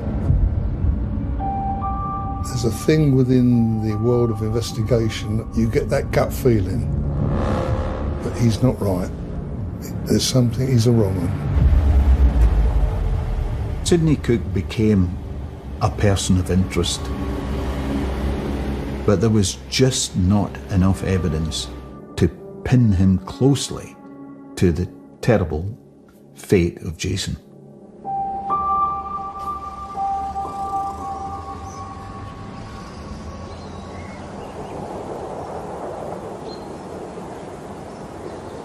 Six days after Jason's body was found, there was more shocking news. Only 6 miles away, in a field, the body of a 6-year-old boy was found.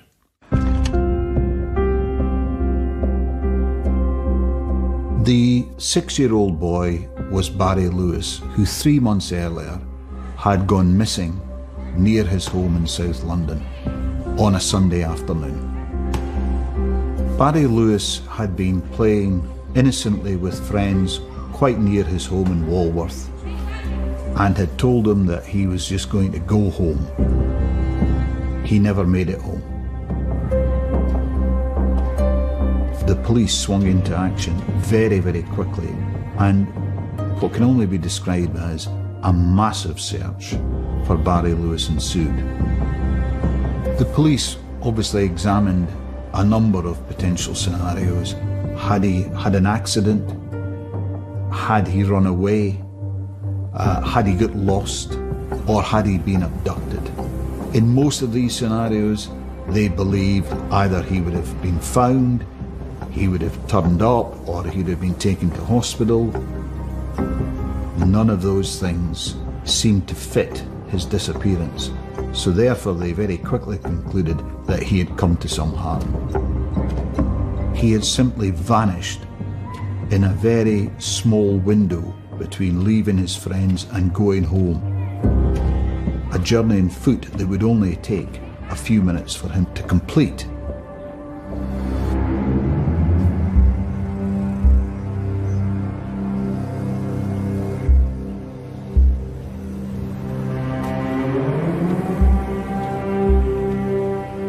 There were some striking similarities between Jason and Barry's murders. 2 boys from London whose bodies had been discovered in fields very close to each other in Essex. A car had obviously been used to dispose of the bodies because they were in reasonably remote locations. Neither body was clothed.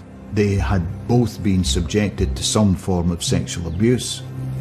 It was believed from quite early on that they had both been asphyxiated.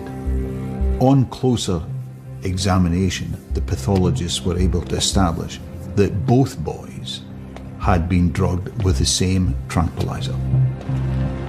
The circumstances are horrific in their own right. It just didn't seem right that this was one offender. And the belief was this is a group of people.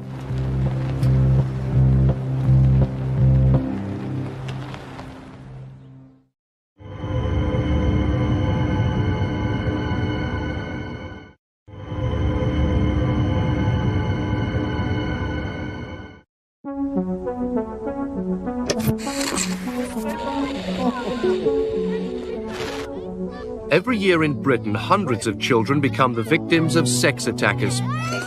Don't talk to strangers. The message is simple but essential as the number of child abuse cases continues to rise.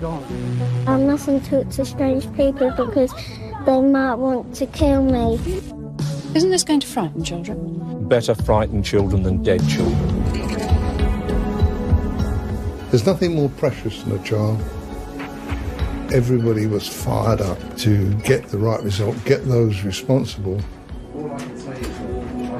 A decision was made at chief officer level for the 2 murder investigations to be twinned together. Those 2 investigations came under the code name of Operation Stranger. Operation Stranger was kept secret for the public for a few months because there was an enormous amount of logistical work to get through. The police at the time had just started using the major incident computer system called Holmes. In the case of the Barry Lewis investigation, there were 45,000 documents that had to be converted into a computerised system. We were in the business of actually saving children's lives. It required the ability to think above and beyond the parochial on a national level.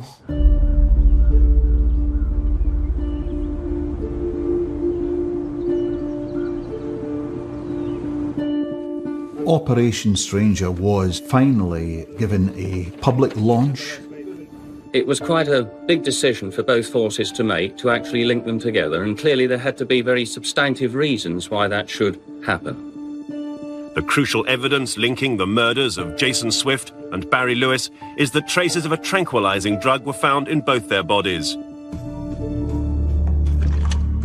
When it became evident that Jason had been the victim of a sexually motivated crime, the evidence really led police to look at the areas of London where Jason was known to frequent.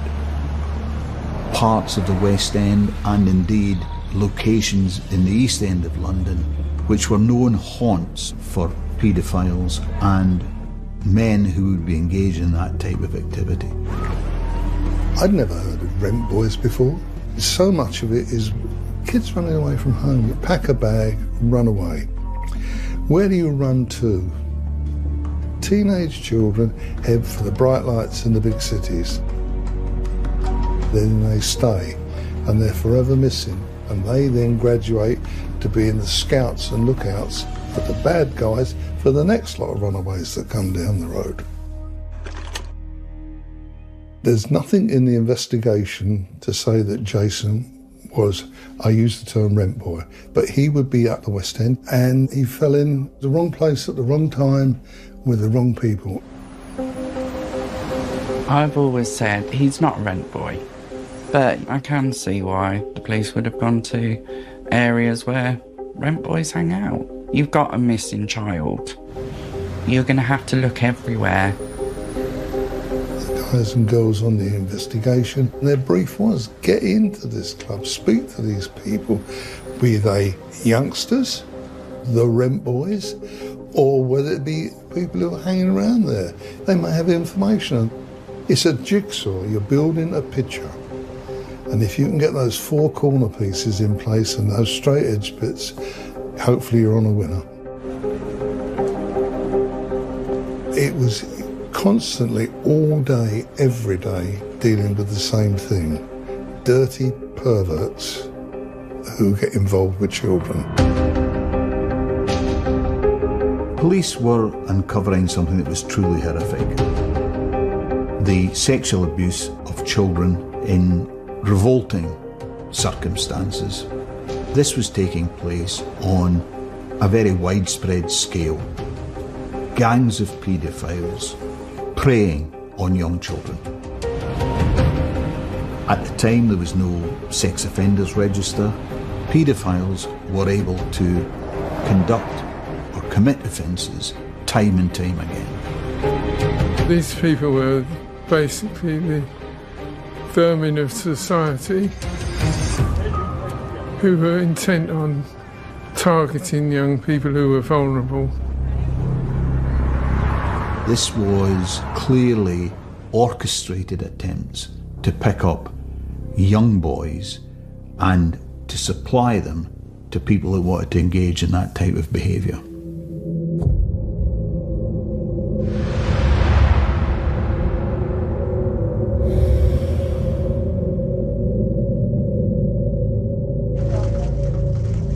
The local police were doing an outstandingly good job of arresting people and getting them charged.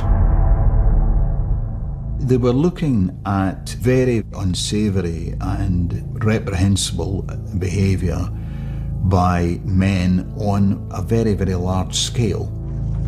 And although the investigation into Jason and Barry's deaths were of paramount importance, this did in turn lead to the arrest of quite a number of people for unrelated sexual offences. Sidney Cook, following on from the incident in the car, was arrested in company with 11 other people for sexually abusing a group of youngsters, and because of the number, they became known as the Dirty Dozen. Cook, having been arrested, was remanded in custody to await trial.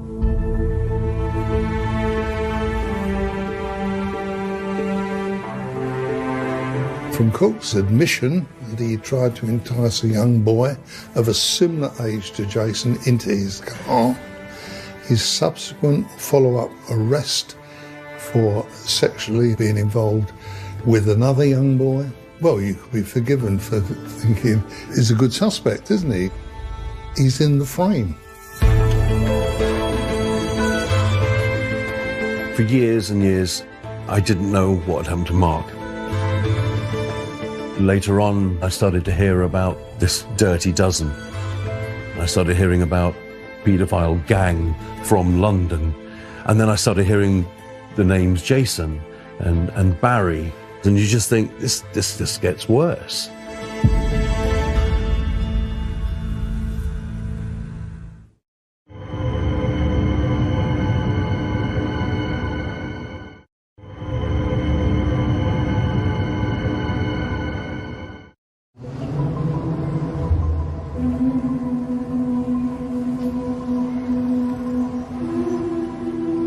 At this stage of the investigation, the police were beginning to make serious inroads.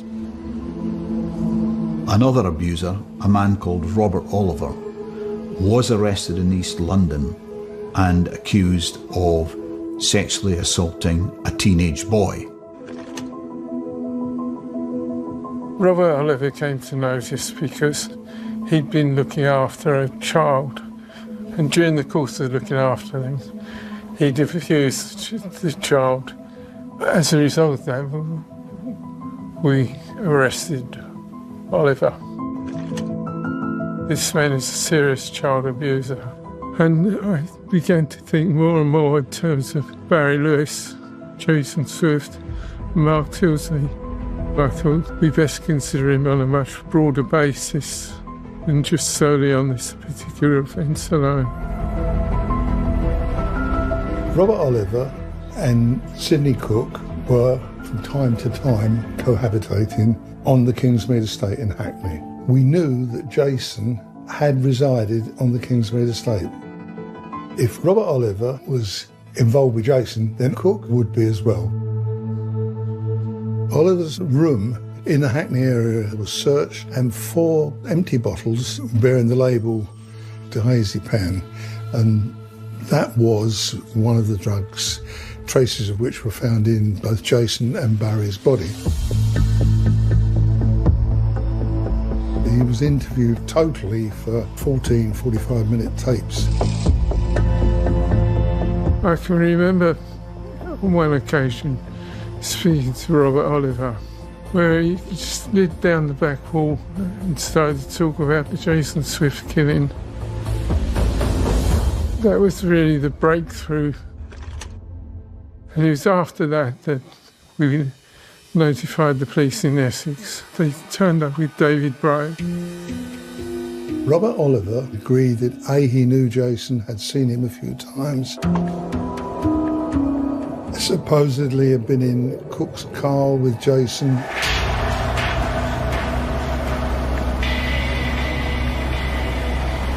He'd made admissions regarding Jason being involved sexually with Cook and himself and others in a flat on the Kingsmead estate.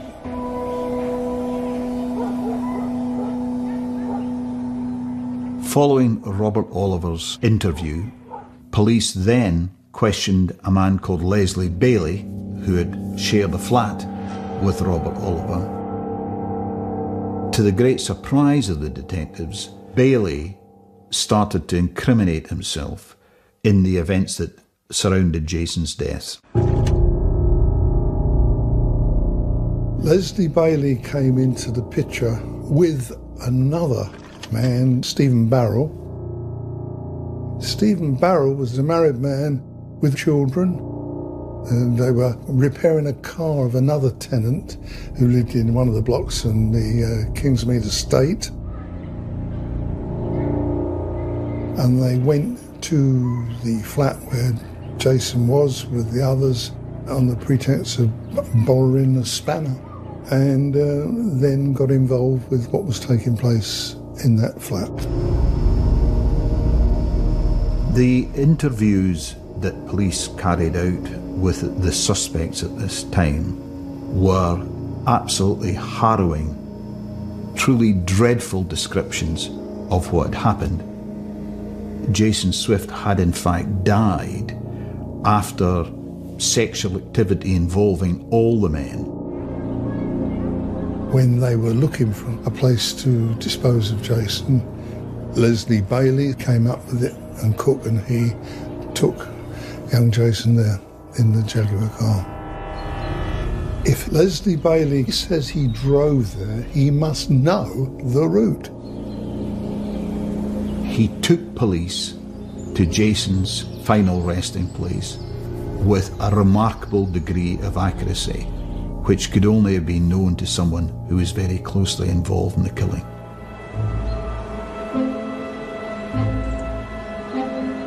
As the investigation progressed, the central role that was played by Sidney Cook became much, much clearer. He was a very influential, if not the leader, of this gang of people. The police's interest in Sidney Cook led them to question him while he was on remand at Brixton Prison. This has got to be solved, and solved quickly. There are all sorts of villains.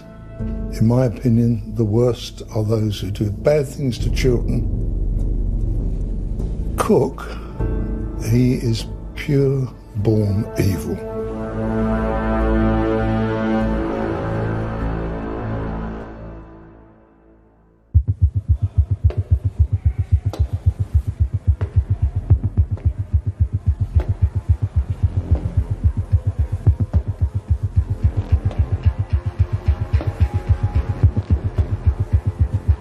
The 28th, 29th of July, probably the two most important days of the whole inquiry. I interviewed Sidney Cook.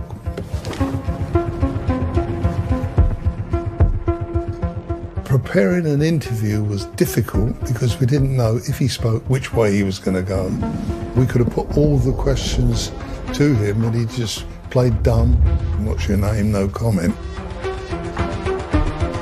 He denied any knowledge of knowing Jason Swift. He denied everything. The pressure was extreme. He could get away with murder.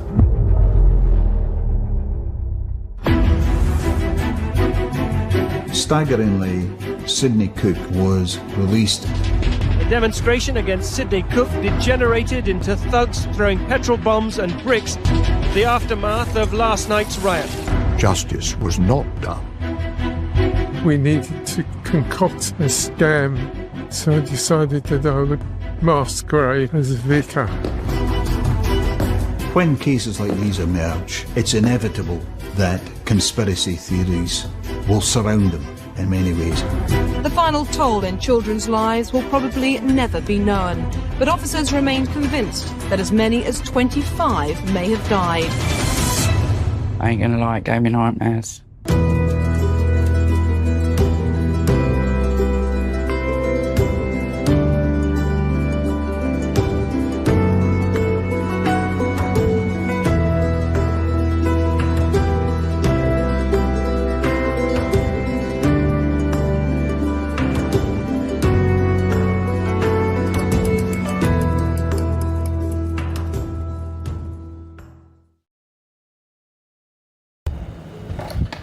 Sau đây tôi xin gửi tới các bạn một bài hát của nhạc sĩ Trần Tiến. Bài hát Giai điệu Tổ quốc. Tôi nghe giai điệu Tổ quốc tôi, dịu dàng trong tiếng ru hơi. Tôi nghe giai điệu Tổ quốc tôi, trầm sâu trong tiếng đất trời. Tôi nghe trong lời yêu nhau, tôi nghe trong lời tha thiết, phút hành quân mẹ tiên đưa con. Giai điệu nhớ, giai điệu thương theo suốt con đường. Và tôi yêu, và tôi hát lời yêu thương, lời vòng trái tháng ngày này đất nước ơi, tổ quốc của chúng tôi. Và tôi yêu, và tôi hát lời yêu thương, lời vòng trái tháng ngày này đất nước ơi, tổ quốc của chúng tôi. Tôi nghe giai điệu tổ quốc tôi, thầm vang bao nỗi vui buồn. Tôi nghe giai điệu tổ quốc tôi, hùng tiếng trong tiếng chuông đồng. Tôi nghe trong đoàn quân đi, tôi nghe trong lời báo tố 4.000 năm đất nước gian nan. Giai điệu cháy trong tình thương nước vô vàn. Và tôi yêu, và tôi hát lời yêu thương, lời bỏng cháy tháng ngày này đất nước tôi, tổ quốc của chúng tôi. Và tôi yêu, và tôi hát lời yêu thương, lời bỏng cháy tháng ngày này đất nước ơi, tổ quốc của chúng tôi. Tôi nghe giai điệu tổ quốc tôi từ bao năm tháng thăng trầm. Tôi nghe giai điệu tổ quốc tôi từ trong ước mơ thanh bình. Tôi thương yêu người dân tôi, bao năm hai bàn tay trắng giữ gìn cho đất nước tôi yêu. Cho giọng nói người Việt Nam trong sáng suốt đời.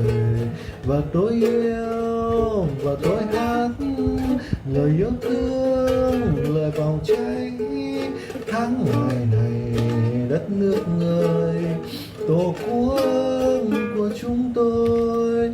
Và tôi yêu, và tôi hát lời yêu thương, lời vòng trái tháng ngày này đất nước ơi.